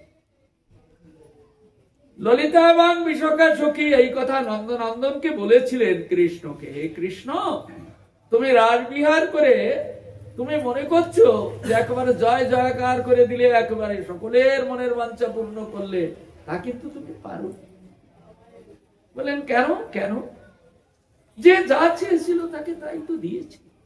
বলেন, না, রাধারানী যা চেয়েছিল তা তুমি দিয়েছ। বলেন, রাধারানী আবার কি চেয়েছিল? তার কণ্ঠা আলিঙ্গন করে মধ্যমণি করে আমি নৃত্য করলাম, আরো চায়, কি চেয়েছিল? বলেন, তুমি তাকে আয়ান জটিলা কুটিলা ঘরে রেখে তুমি তাকে দুঃখ দিচ্ছ, সেই দুঃখ নিবারণের জন্য সে এসেছিল রাসবিহারে, তোমার সঙ্গে নাচবার জন্য নয়। তার মনের বাঞ্ছা তোমার প্রতি অঙ্গের সঙ্গে তার প্রতি অঙ্গের মিলন, তাই তুমি তা পারোনি। এই জন্য এ ব্রজলীলায় তুমি ঋণী হয়ে গেলে, রাধারানীর কাছে তুমি ঋণী হয়ে গেলে। তখন 10 বৎসর নমস্কার মাত্র ব্রজলীলা, আবার একটা এরকম বড় রাসলীলা হবে, সে সময় আর নেই। হ্যাঁ, সে সময় তো আর নেই। তাও কৃষ্ণ একদিন রাধারানীকে পরীক্ষা করেছিলেন যে কিভাবে তার মনের বাঞ্ছা পূর্ণ করবেন। হ্যাঁ, আপনারা দেখবেন জগদানন্দ একদিন শ্রীবাস অঙ্গনে মহাপ্রভু যখন নৃত্য গীত করছিলেন, তখন জগদানন্দের মহাপ্রভুকে ওই নৃত্য গীত আর প্রেমের আনন্দ সবাই মোহিত হয়ে গেছিল। তখন জগদানন্দ দূর থেকে বলছে, জানো জানো কে নৃত্য করছে জানো? তখন স্বপ্ন বিলাস বলেছিল এই জগদানন্দ, হ্যাঁ, নিদুবনে 2 জনে চৌদিকে সখীগণে সুতি আছে রসিনী আলস, নিশিশেষে বিদুমুখী উঠিলেন স্বপ্ন দেখি, কাঁদি কাঁদি কহে বধূপাস, উঠো উঠো প্রাণনাথ কি দেখিলাম অকস্মাৎ, এক যুবা গৌর বড়, কিবা তার রূপঠাম, যিনি কত কোটি কাম রসরাজ রসেরি সদন, নবজল ধর রূপ রসময় রসকুপ, ইহা বই না দেখি নয়নে, চতুর্ভুজ আদি কত, বনের দেবতা যত দেখিয়াছি এই বৃন্দাবনে, তাহে তিরোপিত মান নাহি বেল কদাচন, গৌরাঙ্গ হরিল মোর মন রে, এতে কো কহিতে ধনী, মূর্ছা প্রায় ভেলো জানি, বিদগ্ধ রসিক নাগর, কোলেতে করিয়া ধনী, মুখ চম্বে বেরি বেরি, হেরিয়া জগদানন্দ ভোর। জগদানন্দ গাইছেন, শোনো শোনো, কার নিত্য গীত দেখছো এই শ্রীবাস অঙ্গনে, কার প্রেমে সকলের চোখে জল টলমল করে, জানোই নি কে? হ্যাঁ, বৃন্দাবনে কুঞ্জ হতো প্রতিদিন রাত্রিতে, প্রতি রাত্রিতে বৃন্দাবনে দ্বাদশ কাননই কুঞ্জ। হ্যাঁ, এই কুঞ্জ মিলনের সংকেত এনে দিতেন এই বৃন্দা দেবী, সংকেত এনে দিতেন। এই যে দ্বাদশটা কানন, এই 12টা করে চিহ্ন আছে, 12টা চিহ্ন, এক একটা কাননের নাম্বার থাকতো এক একটা আঙ্গুলের চিহ্নে। তো রাধারানীর রান্না ছাড়া মা যশোদা কৃষ্ণকে কিছু খাওয়াতেন না, কেননা গর্গাচার্য যা বলে গেছেন সেটি তার মাথার মধ্যে এমন ভাবে কিল ধরিয়ে দিয়েছে যে রাধারানীর রন্ধন ছাড়া তাকে খাওয়াবে না। হ্যাঁ, এই জন্য লুকিয়ে চুরিয়ে বৃন্দা দেবীকে পাঠিয়ে দিতেন, আর রাধারানীও রান্না করে গোপনে রেখে দিতেন কৃষ্ণের জন্য। আর বৃন্দা দেবী গিয়ে ওই জটিলা কুটিলার সঙ্গে আলাপ করত, আলাপ করে তাদের একটু বুঝিয়ে সুঝিয়ে রাধারানীর কাছে যেত। আর জটিলা কুটিলা বলতো, দেখো বৃন্দা, তুমি একটু বুঝিয়ে সুঝিয়ে রেখে যাও তো, এই বউটা দিন শুধু ফ্যান করে কাঁদে, এ ভালো লাগে? মানুষ একটু হাসবে টাসবে তবে তো আনন্দ লাগবে, এই বউটা চিরদিন আমাদেরকে দুঃখ দিচ্ছে, তুমি একটু যাও তো, বুঝিয়ে রেখে যাও তো। এটাই বৃন্দা দেবীর সুযোগ, তাহলে যাবো। কেননা ওদিকে মা যশোদা পাঠিয়ে দিয়েছেন, যাও বৃন্দা একটু নিয়ে এসো, আমি অনেক ভাগ রান্না করেছি, কিন্তু গর্গাচার্য যা বলেছেন তার একটু না দিলে আমি খাওয়াবো না। হ্যাঁ, তার হাতের রান্নায় কত গুণ সে বর্ণনা করে গেছে। তাই বৃন্দা দেবী ওই বুঝানোর নাম করে রাধারানীর কাছ থেকে ওইটা নিয়ে লুকিয়ে, আমি বুঝিয়েছি, হ্যাঁ খুড়িমা আমি বুঝিয়েছি, যতটা পারি আমি বুঝিয়েছি, আমি এখন চললাম, দেখো আমার তো কাজ আছে। আচ্ছা, ওই রান্নাটা নিয়ে চলে গেল, গিয়ে মা যশোদাকে দিল, মা যশোদা খাওয়াচ্ছে। এখন বলবে কি করে আজকে রাত্রিতে কোন জায়গায় কুঞ্জ হবে? এখন কৃষ্ণই ডানার দিয়ে খাচ্ছে আর বাহাতটা লুকিয়ে রেখেছে এদিকে। বৃন্দা দেবী ওই একটা আঙ্গুলের উপরে পাড়া দিয়ে চলে যাচ্ছে, একটা আঙ্গুলের মাঝখানে পাড়া দিয়ে চলে যাচ্ছে। কৃষ্ণ বুঝে নিলেন কোন কুঞ্জে আজকে আমার যেতে হবে, ওইটাই হলো সংকেত। হ্যাঁ, এরকম করে কুঞ্জ হতো। তো আজকে কুঞ্জ হয়েছে নিধুবন, নিধুবনে 2 জনে চৌদিকে সখী গণে, সুতি আছে রসেরি আলো। হ্যাঁ, মানে 10 বৎসর 9 মাস কাল ব্রজলীলা হয়েছে, তারপরে আর হয়নি। এইবার কৃষ্ণ চিন্তা করলেন, এই কুঞ্জলীলা আজ আমার শেষ, আর কুঞ্জে মিলন হবে না। তাই রাধারানীর ঋণ আমাকে পরিশোধ করতে হবে, আমি ঋণী হয়েছি, এই জগতে এসে ঋণী হয়েছি। এই জগতে এই ঋণ পরিশোধ করবার জন্য আমি যদি গুলোকে গিয়ে ঋণ পরিশোধ করি তা হবে না। হ্যাঁ, কেননা এখন যেমন মোবাইল সিস্টেম, টাকা এখান থেকে দিয়ে দিলাম ওইখানে চলে গেল, ও সিস্টেম তখন ছিল না। তো এই জগতের ঋণ জগতে গিয়ে শোধ করতে হবে। এক দোকানের ঋণ আর এক দোকানের পয়সা দিলে শোধ হয় না, জগতের ঋণ শোধ করতে হবে।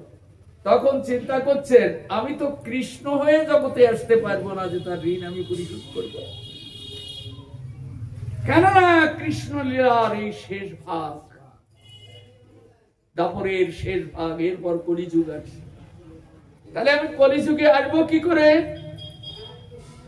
আর রাধারানীও চাইছে তার প্রতি অঙ্গের সঙ্গে তার প্রতি অঙ্গের মিলন হলে তবেই ঋণের পরিশোধ, নইলে নয়।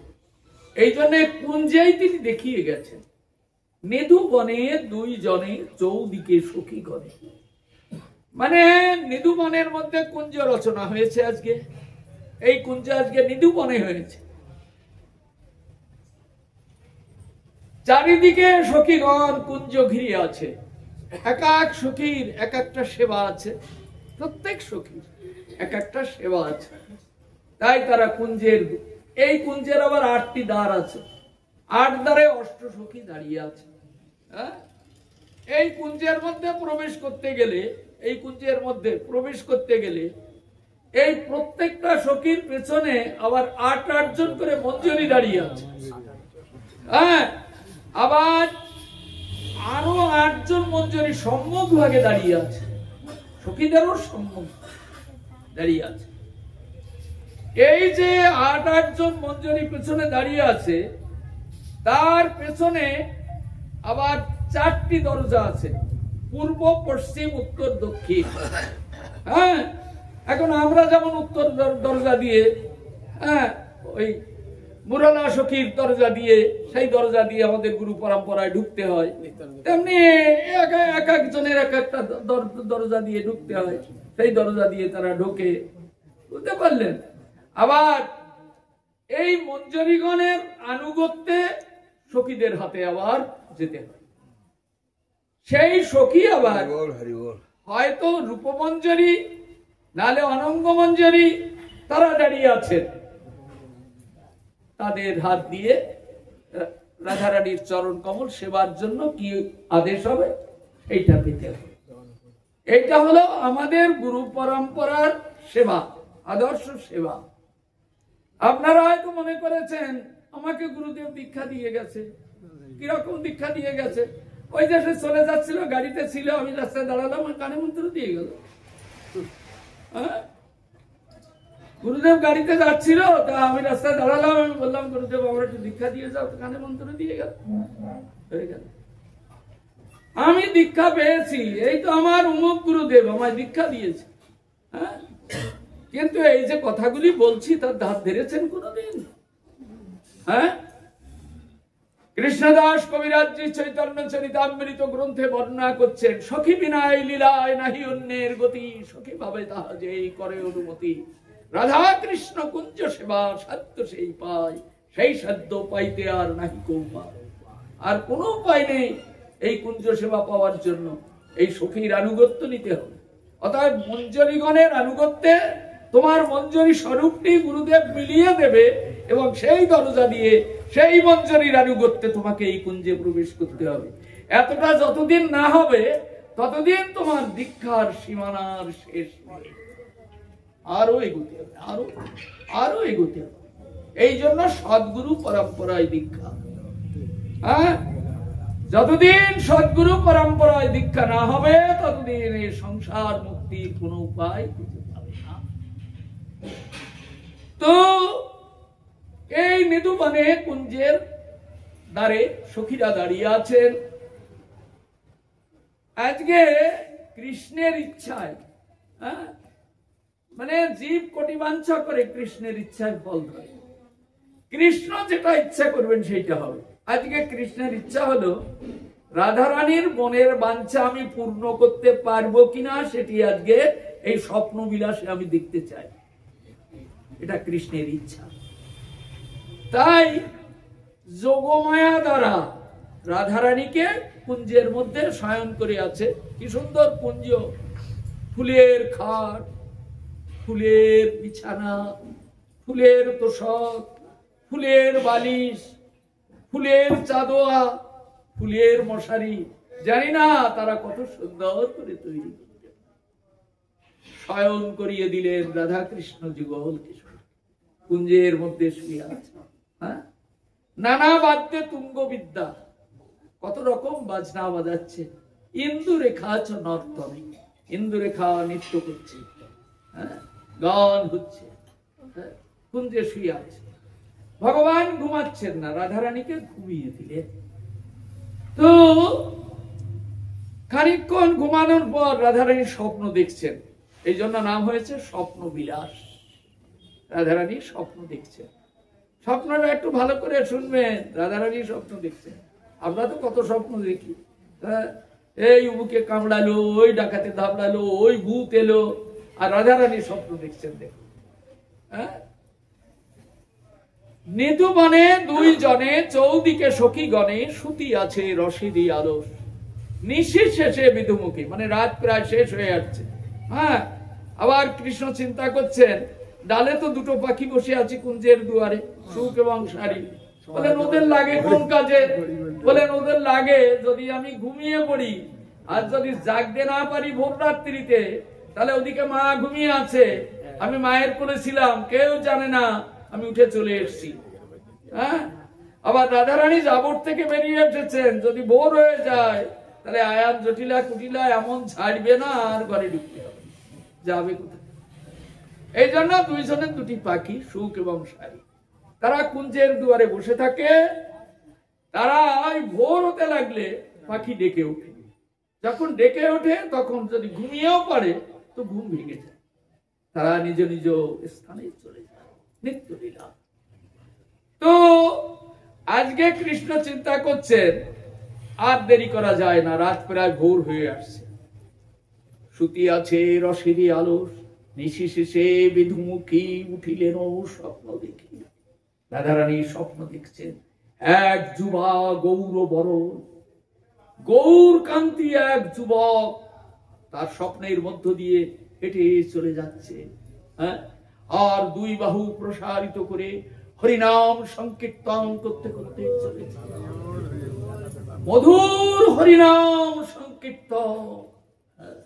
হরিনাম সংকীর্তন, সংকীর্তন তো সবাই করে, কিন্তু এর মধ্যে যে কি ঔজ্জ্বল্য আছে, এর মধ্যে যে কত মিষ্টতা আছে, কত প্রেম আছে, কত ভাবের বিন্যাস আছে, কে বুঝাবে কাকে? তাই গৌর সুন্দরের ওই কীর্তন আর এই অভিনব রূপ মাধুরীমা দর্শন করে রাধারানী পাগলিনী হয়ে গেল। কি এত রূপ! বললেন তুমি তো কৃষ্ণের রূপে পাগলিনী হয়েই আছো। হ্যাঁ, কৃষ্ণের রূপ ছাড়া তো অন্য কিছু তুমি দেখো না, তো গৌর রূপ দেখে তোমার কি এমন কি ভাবের উদয় হলো? হ্যাঁ, ভাবটা হলে যে সে যে হরিনাম করতে করতে চলেছে, আর সেই অপূর্ব সুন্দর রূপ দেখে রাধারানী তখন মূর্ছিত হয়ে পড়ে গেল।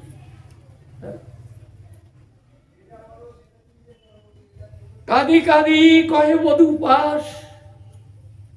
স্বপ্ন দেখে এখন মূর্ছিত হয়ে পড়ে এখন ঠেলছেন কৃষ্ণকে। কৃষ্ণ কিন্তু ঘুমায়নি, ঘুমের ভান করে আছে, ঠেলছে, উঠো উঠো প্রাণনাথ, কি দেখিলাম এক যুবা গৌর বড়। হ্যাঁ, গৌর রূপ, এক যুবা গৌর বড়, কিবা তার রূপঠাম, যিনি কত কোটি কাম। কাম মানে মদন, মদনের রূপে কে না মোহিত হয়। এই সংসারটা মদনের ওই কামবানে আমরা পীড়িত হয়ে আছি, মদনের কামবানে। মানে মদন এত ছল জানে, একটা ভালো মানুষকে আরেকজনের পিছনে লাগিয়ে দেবে। শিয়াল, কুকুর, কুত্তা, কৃমি, কীট, পোকামাকড়, সর্বত্র মদনের প্রভাব চলছে। কি মানুষ, কি দেবতা, কি মুনি ঋষি, এই মদনের প্রভাব চলছে। হ্যাঁ, তাই রাধারানী বলছেন,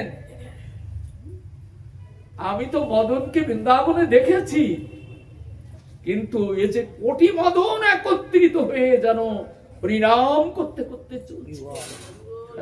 যিনি কত কোটি খাও, রসরাজ রসিরি সাধক, সে যে তাতে কত রস, রসিরি সাধক। হ্যাঁ, নবজল ধর রূপ রসময় রসকূপ। আমি তো নবজলধর শ্যাম সুন্দরকে নিত্যই দর্শন করি, তাতে আর কিছু দেখতে ইচ্ছা হয় না। তার রূপ যেন আমার মনকে মোহিত করিয়াছে। রসময় রসকূপ। হ্যাঁ, ইহা বই না দেখি নয়নে, আমি আর কিছু আমার চোখের সামনে আসলেও আমি চোখে তা দেখি না। নিরন্তর এই শ্যাম সুন্দর রূপে আমি পাগলিনী হয়ে আছি। নবজল ধর রূপ রসময় রসকূপ, ইহা বই না দেখি নয়নে। চতুর্ভুজ আদি কত বনের দেবতা যত দেখিয়াছি এই বৃন্দাবনে। কত দেবতা এই বৃন্দাবনে আসছে নন্দনন্দনকে দর্শন করবার জন্য, তার রূপ মাধুরীমাকে আস্বাদন করবার জন্য কত দেবতা আসছে। তাতে আমার মন কোনদিনও কোন পরিবর্তন হয় না। বনের দেবতা যত দেখিয়াছি এই বৃন্দাবনে, তাহে তিরপিত মান নাহি বেল কদাচন। গৌরাঙ্গ হরিল মোর মন রে। এই গৌর রূপ আমার মনটাকে হরণ করে নিয়ে গেল। এতে কহিতে ধ্বনি মূর্ছা প্রায় ভেলো জানি, বিদগ্ধ রসিক নাগর। রাধারানী যখন মূর্ছিত হয়ে পড়ে গেলেন, বলতে বলতে আর বলছেন, হে প্রাণনাথ, আমি আর তোমাকে সেবা করতে পারবো না। কেন? আমি তোমার সেবিনী ছিলাম, আজ আর নেই। কেননা আমি ব্যভিচারিণী হয়ে গেছি। পরপুরুষের প্রেমে আমি ব্যভিচারিণী হয়ে গেছি। কেননা সে আমাকে না ধরলেও আমার মনটা তো তাতে চলে গেছে। তাই তুমি আমাকে আর স্পর্শ করো না বলে রাধারানী কাঁদতে কাঁদতে মূর্ছিত হয়ে পড়ে গেলেন। নন্দনন্দন তাকে তুললেন। তুলে এখন রাধারানীকে বলছেন, রাধে তুমি আমাকেই দর্শন করেছো। বললে, তোমাকে দর্শন করেছি? তোমাকে আমি চিনি না? তুমি তো নবজলধর শ্যাম সুন্দর, আমি তোমাকে কেন দর্শন করব? আমি দেখেছি এক উজ্জ্বল উন্নত রসময় গৌর মূরতি, তাকে দেখেছি। বলেন, সেই আমি। বলেন, তুমি হলে কি করে? বলেন, রাধে রাজবিলাসে তুমি বাসনা করেছিলে, তোমার প্রতি অঙ্গের সঙ্গে আমার প্রতি অঙ্গ চাই আস্বাদন করতে চাই তোমার প্রতি অঙ্গের সঙ্গে। তাই রাধে, আমার কৃষ্ণ অঙ্গ তোমার রাধাঙ্গ দিয়ে আমি ঢেকে আজ আমি গৌরাঙ্গ হয়ে আমি তোমাকে স্বপ্নের মধ্যে তোমাকে দর্শন দিলাম। আর মনে মনে চিন্তা করলাম, তোমার ঋণ পরিশোধ করতে আবার আমার জগতে যেতে হবে। তো তুমি যদি আমাকে চিনতে না পারো, তাহলে জগতের জীব কেউ আমাকে আর চিনতে পারবে, আমার গৌর লীলা সার্থক হবে। এই জন্য এইখানে আমি ফিরে আসছি। কৃষ্ণ বর্ণম তিসা কৃষ্ণ সাঙ্গ পাঙ্গ স্তোত্র পার্শ্বদ, যজ্ঞই সংকীর্তনই প্রায়ই যজন্তি সুবেদস। কৃষ্ণ বর্ণম, কৃষ্ণের বর্ণ কৃষ্ণ কালো। তিসা কৃষ্ণ মানে আজকে তিনি অকৃষ্ণ বর্ণ ধারণ করেছেন। কৃষ্ণ আজ অকৃষ্ণ বর্ণ ধারণ করেছেন। আজকে তিনি কৃষ্ণ নেই, কালো বর্ণ নেই। অকৃষ্ণ বর্ণ মানে ওই রাধারানীর কান্তি দিয়ে কৃষ্ণ অঙ্গ ঢেকে আজ তিনি তপ্ত কাঞ্চন গৌরাঙ্গী, সেই গৌরাঙ্গী মূরতি আমার কৃষ্ণ অঙ্গে প্রবেশ করে তিনি গৌরাঙ্গ সুন্দর হয়েছে। অকৃষ্ণ বর্ণ সাঙ্গ পাঙ্গ স্তোত্র পার্শ্বদম। বৃন্দাবনে যারা তার সঙ্গে এসেছিল ব্রজে, অনেক কথা অল্পের মধ্যে বোঝানো খুব কঠিন। যে কৃষ্ণ বৃন্দাবনে এসেছিল, তার গোলকের যত পরিকর নিয়ে এসেছিল, আজকে বলছেন আমি সেই সাঙ্গ পাঙ্গ সব নিয়ে এসেছি। মানে যেটা কৃষ্ণ লীলায় আমি বৃন্দাবনে নিয়ে এসেছিলাম, এই গৌর লীলায় আমাকে দেখলে তো সাঙ্গ পাঙ্গ স্তোত্র পার্শ্বদ যত যারা এসেছিল বৃন্দাবনে, তারাই আজকে এসেছে আমার সঙ্গে এই মধুর নদিয়ায় হরিনাম সংকীর্তন করে জগৎ জীবকে উদ্ধার করে দিয়ে যাওয়া। তারাই এসেছে। দুটো একটা নাম বলি, যেমন স্বরূপ দামোদর, ব্রজের ললিতা সখী। কোথায় ললিতা সখী? আজকে তিনি স্বরূপ দামোদর। কোথায় রায় রামানন্দ, পুরুষ স্বরূপ, তিনি ব্রজের বিশখা। কোথায় রূপ গোস্বামী পাদ, তিনি বলেছেন রূপমঞ্জরি। হ্যাঁ, এমনি করে আজকে কোথায় জাহ্নবী মাতা, তিনি বলেছেন অনঙ্গ মঞ্জরি। এমনি করে যারা ব্রজে যারা এসেছিল গৌর গণদেশ দেখবেন সব নদিয়া লীলায় মহাপ্রভুর সঙ্গে সবাই এসেছে। কত বলবেন, যার নাম বলবেন সে মহাপ্রভুর সঙ্গে এসেছে। ব্রজলীলায় তারা নেচে গেয়ে তারা ভগবানের গুণ কীর্তন করেছে, আর আজকে গৌর লীলায় তারা নেচে গিয়ে হরিনাম সংকীর্তন করছে। তো এ কথা আমরা আস্বাদনের দরকার কি ছিল? বলেন দরকার হলো, আমি যে আগে আমরা আস্বাদন করলাম যে আমাদের সনাতন ধর্মে একজন ভগবান আছেন, তিনি হলেন কৃষ্ণ। একলা ঈশ্বর কৃষ্ণ।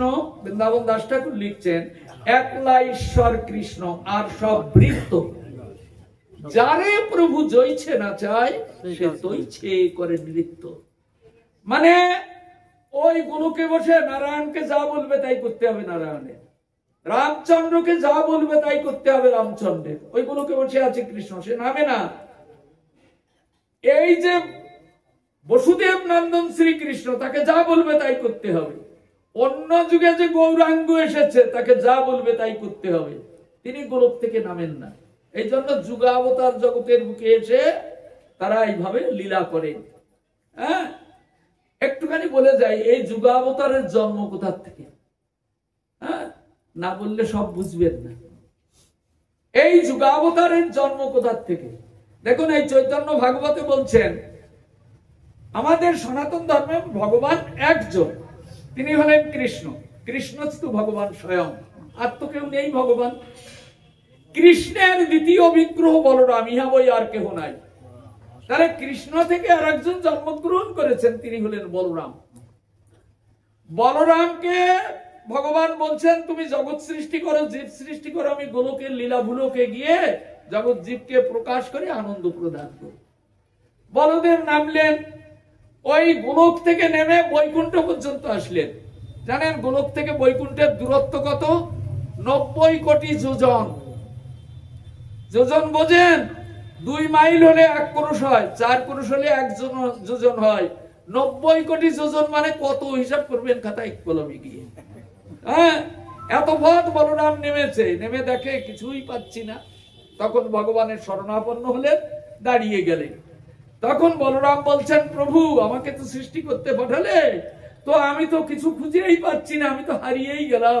প্রভু আমার একটু সাথী সঙ্গী দিন। তখন বলরামের প্রার্থনায় চোখ খুলে দেখে বলরামের ভেতর থেকে 4টি বিগ্রহ প্রকটিত হয়েছে। 4টি বিগ্রহ। এরা কারা জানেন? এ সনাতন ধর্মের মানুষ। আমরা তো কিছু খোঁজ খবর রাখি না। আমাদের সনাতন ধর্মের মূল ভিত্তি কোথায়, কি আমরা সব দেখছি, এ তো হিসাব নিকাশ কেউ রাখেন না। এই 4 জন হলেন বাসুদেব, শঙ্কর্ষণ, প্রদ্যুম্ন, অনিরুদ্ধ। হ্যাঁ, এই 4 জন। ওই যে বাসুদেব, তিনি সত্য যুগে নারায়ণ হন, ত্রেতা যুগে রামচন্দ্র হন, দাপরে কৃষ্ণ হন, কলিতে গৌরাঙ্গ। ওই বাসুদেব উনি বলরামের থেকে প্রকটিত হয়েছে। তাহলে কৃষ্ণ কোথায় আর নারায়ণ কোথায়? আপনাকে যদি আগে জিজ্ঞাসা করতাম নারায়ণ বড় না কৃষ্ণ বড়, আপনি কি বলতেন? হ্যাঁ, এই 4 জন বলরাম থেকে প্রকটিত হয়েছেন, এই 4 জন। আর শঙ্কর্ষণ থেকে, এখন বলার সময় নেই, সৃষ্টি তত্ত্ব বিরাট চ্যাপ্টার, 1 রাত কেটে যাবে বলতে গেলে। তো এই যে শঙ্কর্ষণ, এই শঙ্কর্ষণ থেকে কারণার প্রবসায়ী বিষ্ণু, গর্বোৎসায়ী বিষ্ণু, ক্ষীরোৎসায়ী বিষ্ণু, অনন্ত দেব, তারপরে বাবা ভোলানাথ। অনেকে বলেন কি বাবা ভোলানাথ বড় ভগবান। এ মূর্খপনার কথা বলবেন না। বাবা ভোলানাথ ভগবানের থেকে 7টা স্তর নিচে। কিরকম? ভগবান শ্রীকৃষ্ণ আছেন গোলকে, তার দ্বিতীয় অবতার হলেন বলরাম। বলরামের থেকে তৃতীয় অবতার হলেন শঙ্কর্ষণ, চতুর্থ কারণার্ণবসায়ী বিষ্ণু, পঞ্চম গর্বোৎসায়ী বিষ্ণু, ষষ্ঠ হলো ক্ষীরোৎসাহী বিষ্ণু, সপ্তম হলেন অনন্তদেব, অনন্তদেব থেকে বাবা ভোলানাথ প্রকটিত হয়েছে অষ্টম অবতার। এইসব না জানলে সনাতন ধর্ম সম্পর্কে কিছু জ্ঞান বুদ্ধি হবে না। হ্যাঁ, এসব জানার বিশেষ প্রয়োজন আছে। বৈষ্ণব কাকে বলে জানেন?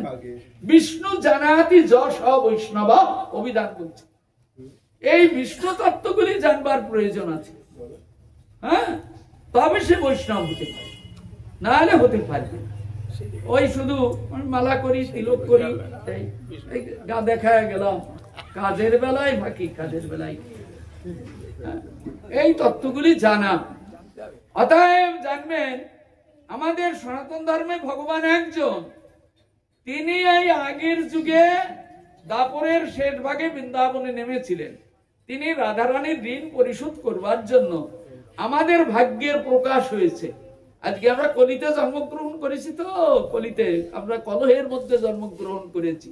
আমাদের কপালে দুঃখ ছাড়া কিছু নেই, আমাদের বাঁচানোর জন্য কোনো লোক নেই। কলি আমাদের গ্রাস করেছে। কলি নানান রকম লোক সাজিয়ে আমাদের প্রবঞ্চনা দিয়ে এটা করো, ওটা করো, ওটা করো, পয়সা নষ্ট করি, কাজের বেলায় কিচ্ছু লাগে না। ধর্মের দিক দিয়েও সব নষ্ট করে দিয়েছে। এটা কলির প্রভাব। এই প্রভাবের হাত থেকে বাঁচানোর জন্য ভগবান গোলক থেকে আজকে ভুলুকে নেমে আসছেন। একদিকে রাধারানীর ঋণ পরিশোধ করবার জন্য, অন্যদিকে সকলকে কলির হাত থেকে ছিনিয়ে হরিনাম সংকীর্তন করিয়ে নিত্য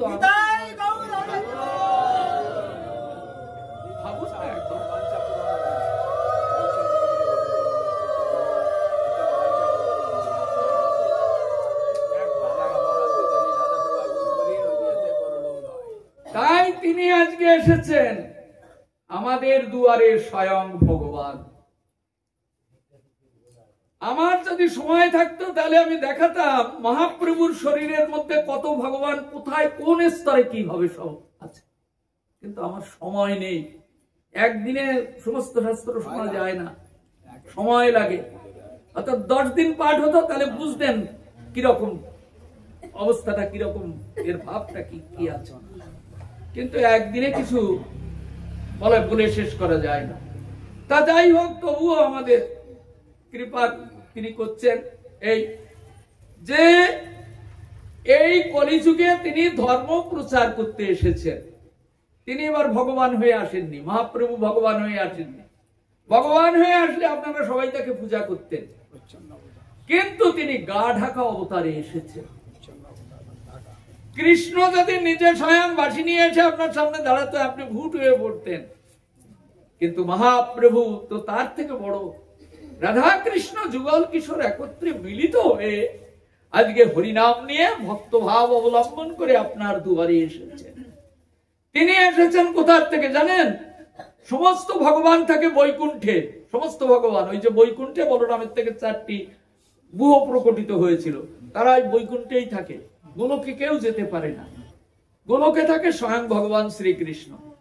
হ্যাঁ, আপনি ব্রহ্মাণ্ড পুরাণে দেখতে পাবেন, গোলকঞ্চ পরিত্যজ্য লোকানান্তরানুকারণাৎ কলৌ গৌরাঙ্গ রূপেণ লীলালাবণ্য বিগ্রহ। গোলক ধাম পরিত্যাগ করে একটা অবতার নামছেন। একটা মানে কৃষ্ণই আছে ওখানে, আর তো কেউ নেই। সেই কৃষ্ণ গোলক থেকে নামছে। গোলকঞ্চ পরিত্যজ্য, তিনি গোলক ধাম পরিত্যাগ করে নামছেন কেন? কিসের জন্য নামছেন? কি দায় ঠেকেছেন তিনি নামবেন? ও তো কত অবতার আছে, একজনকে পাঠায় দিলেই হতো আপনার দুয়ার। তিনি নামছেন কেন? তিনি নামছেন লোকানান্তরানুকারণাৎ। তিনি নামছেন কলি এমন ভাবে এই যুগটাকে দখল করেছে যে কারুর মধ্যে সত্য নেই, সদাচার নেই, ন্যায় নেই, নীতি নেই, ধৈর্য নেই, শুধু কামনা বাসনা লোভ লালসায় ভরা। এর থেকে কাউকে ছিনিয়ে আনা সম্ভব নয়।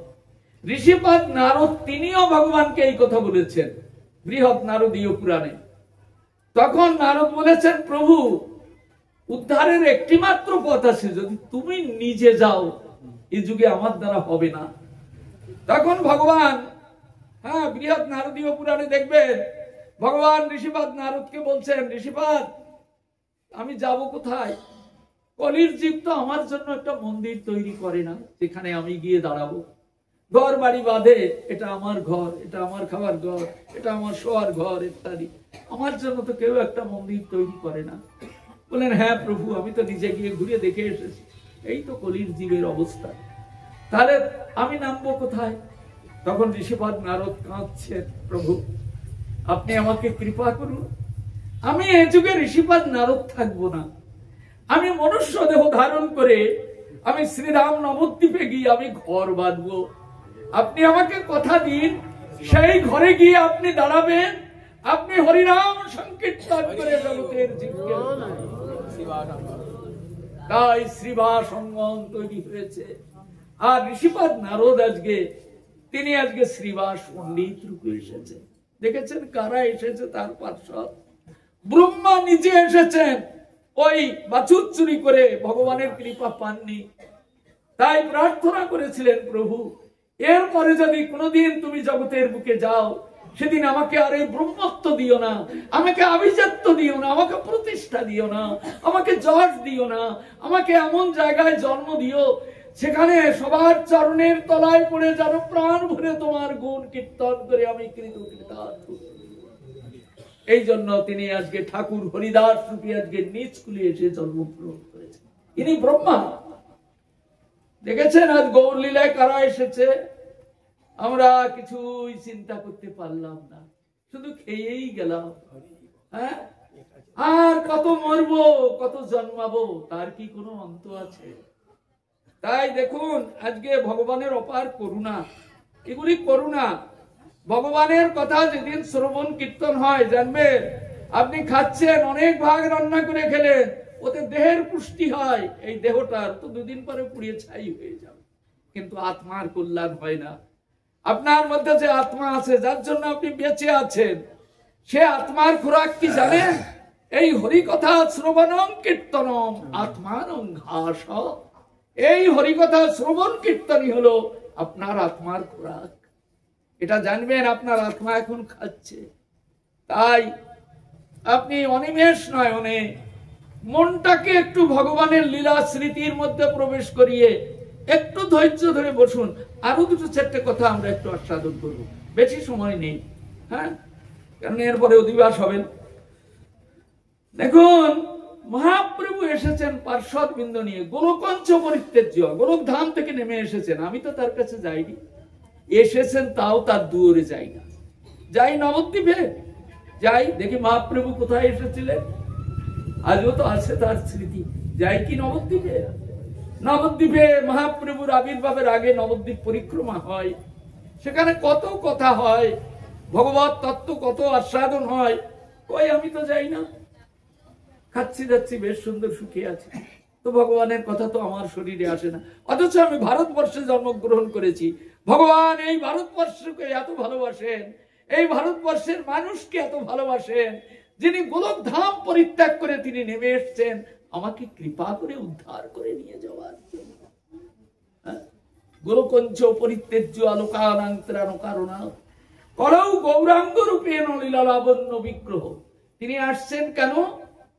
লোকানাং ত্রাণকারণাৎ, সমস্ত মানুষকে পরিত্রাণ করবার জন্য। দেখুন আজকে যে ব্রাহ্মণ, অন্যান্য যুগে ব্রাহ্মণ পূজা করত, আর ক্ষত্রিয় বৈশ্য শূদ্র তিন বর্ণের লোক অনুদান যোগাত, নাও পূজা করে দাও ব্রাহ্মণ। আজকে আমার মহাপ্রভু এসেছেন, কারুর দরজায় যেতে হবে না, তুমি নিজেই আমাকে পূজা করো। হ্যাঁ, এই জন্য কিবা বিপ্র কিবা শূদ্র নাসি কেনে নয়, এ যুগে কি ব্রাহ্মণ কি শূদ্র কেউ বিনাশের পাত্র নয়। হ্যাঁ, কেউ বিনাশের পাত্র নয়, সবাই সমান মহাপ্রভুর দুয়ারে। আজকে চার বর্ণকে একত্রিত করে আজকে তিনি হরিনাম নিয়ে এসেছেন সবার জন্য। হ্যাঁ, যেই ভজে সেই বড় অদমহীন ছাড়, কৃষ্ণ ভজনে নাহি জাতি কুলাদির বিচার। ভগবান এমন একটা সুদিন আপনার দুয়ারে এনে তুলে দিয়েছেন, আজ কোনো জাত নেই, কোনো কুল নেই, শুধু হরিনাম করো। হ্যাঁ, নাম ভজো, নাম চিন্ত, নাম করো সার, অনায়াসে চলে যাবে ভব সিন্ধু পার। দেখুন এর থেকে উত্তম দিন কি আর কোনদিন আপনি পাবেন? হ্যাঁ, এই জন্য দেখুন এই যে আজকে কলিযুগে ধর্ম হয় নাম সংকীর্তন, আজকে কলিযুগে ধর্ম হলো নাম সংকীর্তন। আপনি যত টাকা খরচা করে ডঙ্কা পিটান আর নাচুন আর মদ খান, এতে সংসার পারে যাওয়া যাবে না। দুঃখই আসবে, দুঃখই আসবে, সংসার পার হওয়া যাবে না, শুধু খরচাই করা হবে। হ্যাঁ, আর হরিনাম সংকীর্তন করলে এই দুঃখময় সংসার অনন্তকাল ধরে পার হতে পারছে না। তার জন্য ভগবান একটা অফার দিতে এসেছেন আমাদের, করুণা করে। হ্যাঁ, একটা সুযোগ দিতে এসেছেন। তোমার কারুর দরজায় যেতে হবে না, তুমি গুরুপাদ পদ্ম আশ্রয় করে একটু হরিনাম নাও, তুমি হরিনাম করো। হরিনাম করলে আর কোনো পূজা পার্বণ করতে হবে না। নাম ভজ নাম চিন্ত নাম করো সার, অনায়াসে চলে যাবে ভব সিন্ধু পার। অনায়াসে তুমি এ দুঃখময় সংসার পার হয়ে চলে যাবে, তোমাকে আর কিছু করতে হবে না। হ্যাঁ, এমন হরিনামের কথা শুনে আজকে পাশ্চাত্য দেশের সমস্ত মানুষ এই ভারতবর্ষ চলে এসে তারা দেখুন কিভাবে হরিনাম করছে। হ্যাঁ, তারা কিভাবে হরিনাম করছে, তারা তো বিধর্মী লোক, তারা কেউ খ্রিস্টান, কেউ ইহুদি, কেউ বৌদ্ধ, কেউ জৈন, কেউ মুসলমান। আজকে এই ভগবানের এই করুণার ডাক, করুণার বাতাসে তাদের কর্ণকুহরে প্রবেশ করায় তারা ঘর ছেড়েছে, স্ত্রী পুত্র পরিজন আত্মীয় স্বজন বন্ধু বান্ধব আহার বিহার সব পরিত্যাগ করে আজকে দেখুন তারা একটা ছোট্ট কাপড় পরে, তারা একজোড়া করতাল নিয়ে, কেউ একটু খোল নিয়ে তারা আনন্দ চিত্তে হরিনাম সংকীর্তন করছে। আপনার দুয়ারে এসে, যে ভগবান আপনার দুয়ারে এসেছেন, আপনি তাকে চিনতে পারলেন না, আর তারা বিদেশ থেকে এসে সেই ভগবানের চরণ কমল আশ্রয় করবার জন্য তাদের এসেছে চোখের জল। তো এই ভগবানের কথা শ্রবণ করুন। আর জানেন, আপনার ব্রাহ্মণ ঠাকুর যতই বিধান দিক, নারায়ণ পুজো করো, রাম পুজো করো, এই পুজো করো, ও পুজো করো, জানো এই যে যত ভগবানের অবতার সব বলরাম থেকে প্রকটিত হয়েছে। একটু আগেই তো আমরা আস্বাদন করলাম সৃষ্টিরত্ন, সব বলরাম থেকে প্রকটিত। সেই বলরামও আপনার দুয়ারে এসেছেন, তাকে কি চিনেছেন? চেনেন তাকে? যদি না চেনেন, দেখুন এই বৃন্দাবন দাস ঠাকুর চৈতন্য ভাগবতটা একটু পড়ুন, পড়ে দেখুন। হ্যাঁ, তিনি লিখছেন, অতি গুড় নিত্যানন্দ এই অবতারে, করুণা করে যারে জানায় সেই জানিতে পারে। আমরা যে নিতাই গৌর হরি বলি, নিত্যানন্দকে ডাকি কেন? সাধারণ মানুষ মনে করে কি একজন মানুষকে ডাকছে কেন রে?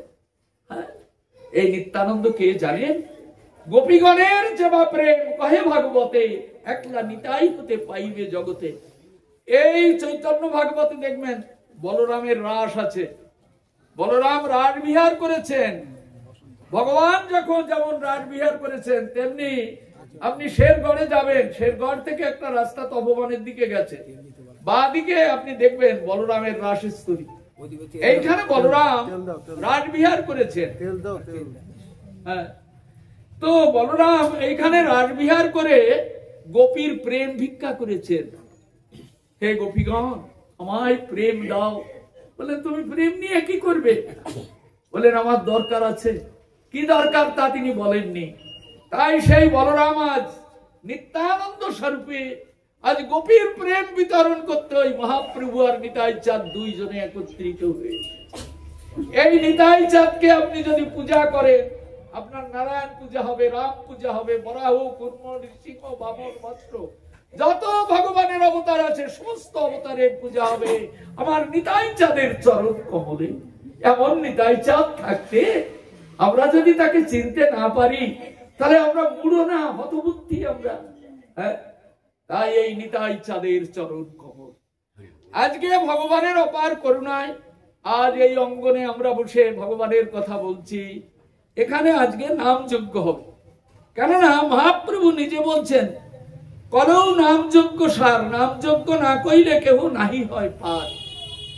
এই সংসার পার হতে গেলে আপনাকে নাম যজ্ঞ করতে হবে, অন্য কিছুতে হবে না। এই জন্য এনরাও অনেক কিছু করতে চেয়েছিলেন, আমি কিন্তু বারণ করেছিলাম না, অন্য কিছু করে লাভ কি? কলিযুগে নামযজ্ঞই যদি সার হয় তাহলে আমাদের নামযজ্ঞ করতে হবে। কলেও নামযজ্ঞ সার, নামযজ্ঞ না কইলে কেহ নাহি হয় পার। এই দেখুন এখানে বৃন্দাবন দাস ঠাকুর লিখছেন। হ্যাঁ, এই দেখুন এই নামযজ্ঞ কি নামে করব? নানান রকম নামে লোক নামযজ্ঞ করে। মহাপ্রভু নিজ মুখে বলছেন, তপন মিশ্রকে বলছেন, এই দেখুন, হরে কৃষ্ণ কৃষ্ণ কৃষ্ণ হরে হরে, হরে রাম রাম রাম হরে হরে। পড়ে দেখুন এইখানে মহাপ্রভু তপন মিশ্রকে বলছেন, এই নামই হলো সর্বোত্তম নাম। এ নাম রাজবিলাসের পরিণতি। এই নাম করে রাধারানী কৃষ্ণকে লাভ করেছেন। অতএব কলির জীব দুর্ভাগা, তারা কি করে লাভ করবে? এই কামনা বাসনা এমন দুঃখ জর্জরিত মানুষ, এরা কেমন করে এই দুঃখময় সংসার পার হবে? তাই মহাপ্রভু বলছেন, মিশ্র তপন, এই হরিনাম সংকীর্তন যজ্ঞে, হ্যাঁ, হরিনাম সংকীর্তন যজ্ঞে করে কৃষ্ণ আরাধন, সেই তো সুমেধা আর সব কলিহত জল। এই সংকীর্তন যজ্ঞ করে তুমি কৃষ্ণ আরাধনা করো, কৃষ্ণকে ডাকো। হ্যাঁ, মহাপ্রভু নিজে যে কৃষ্ণটা তো বলবেন না, তিনি তো উপদেষ্টা, তিনি তো গুরু হয়ে এসেছেন, তিনি আচরণ করে ধর্ম শিক্ষা দিতে এসেছেন। তাই তিনি যে কৃষ্ণ সেটি তো তিনি বলবেন না। সেই জন্য সংকীর্তন যজ্ঞ করে কৃষ্ণ আরাধন। এই সংকীর্তন যজ্ঞ করে কৃষ্ণকে আরাধনা করতে হবে, এটাই কৃষ্ণ আরাধনা। কৃষ্ণ সন্তুষ্ট হবে এই সংকীর্তন যজ্ঞে। যিনি কৃষ্ণ তিনি গৌরাঙ্গ সুন্দর। অতএব গৌর কৃষ্ণ অভেদ জ্ঞানে একবার প্রাণ ভরে জয় দাও।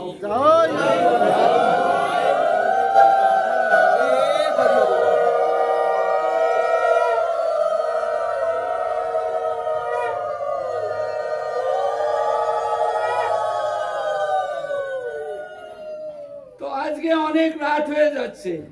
এই গৌরের স্বরূপ যদি একটু খুলে ধরার সময় হতো তাহলে বুঝতে পারতেন গৌরের মধ্যে কি জিনিস আছে, কি তত্ত্ব আছে। আর এই হরিনামের মধ্যেই বা কি জিনিসটা আছে? হরিনাম করলে আপনি 100 ঘন্টা পূজা করুন, তাতে যে ফল না পাবেন, মহাপ্রভু আপনার জন্য ওই 4 যুগের যত যাগ যজ্ঞ তপস্যা ধ্যান সাধন যা কিছু আছে, তাতে যত পুণ্য ছিল সমস্ত পুণ্যের ফুল দিয়ে এই হরিনামকে নিয়ে এসেছেন আপনার দুয়ারে। এই হরিনাম করলে সবকিছুর ফল এই হরিনামের মধ্য দিয়েই লাভ। অতএব নাম ভজ, নাম চিন্ত, নাম করো সার, অনায়াসে চলে যাবে অবশ্যই। কিছু আপনারা আমার এই দুষ্ট জিহ্বার জন্য কাউকে দুঃখ দিলে কিছু মনে করবেন না, আমাকে কৃপা করবেন।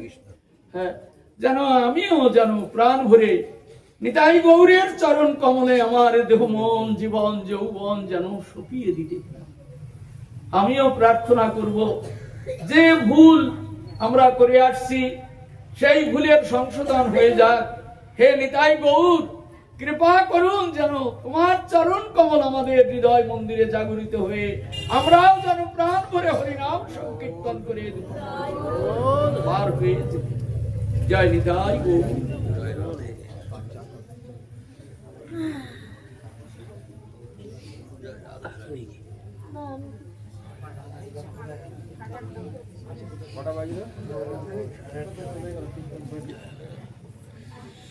জয় গৌর হরি, জয় রাধা মাধব, জয় নিতাই, জয় নিতাই।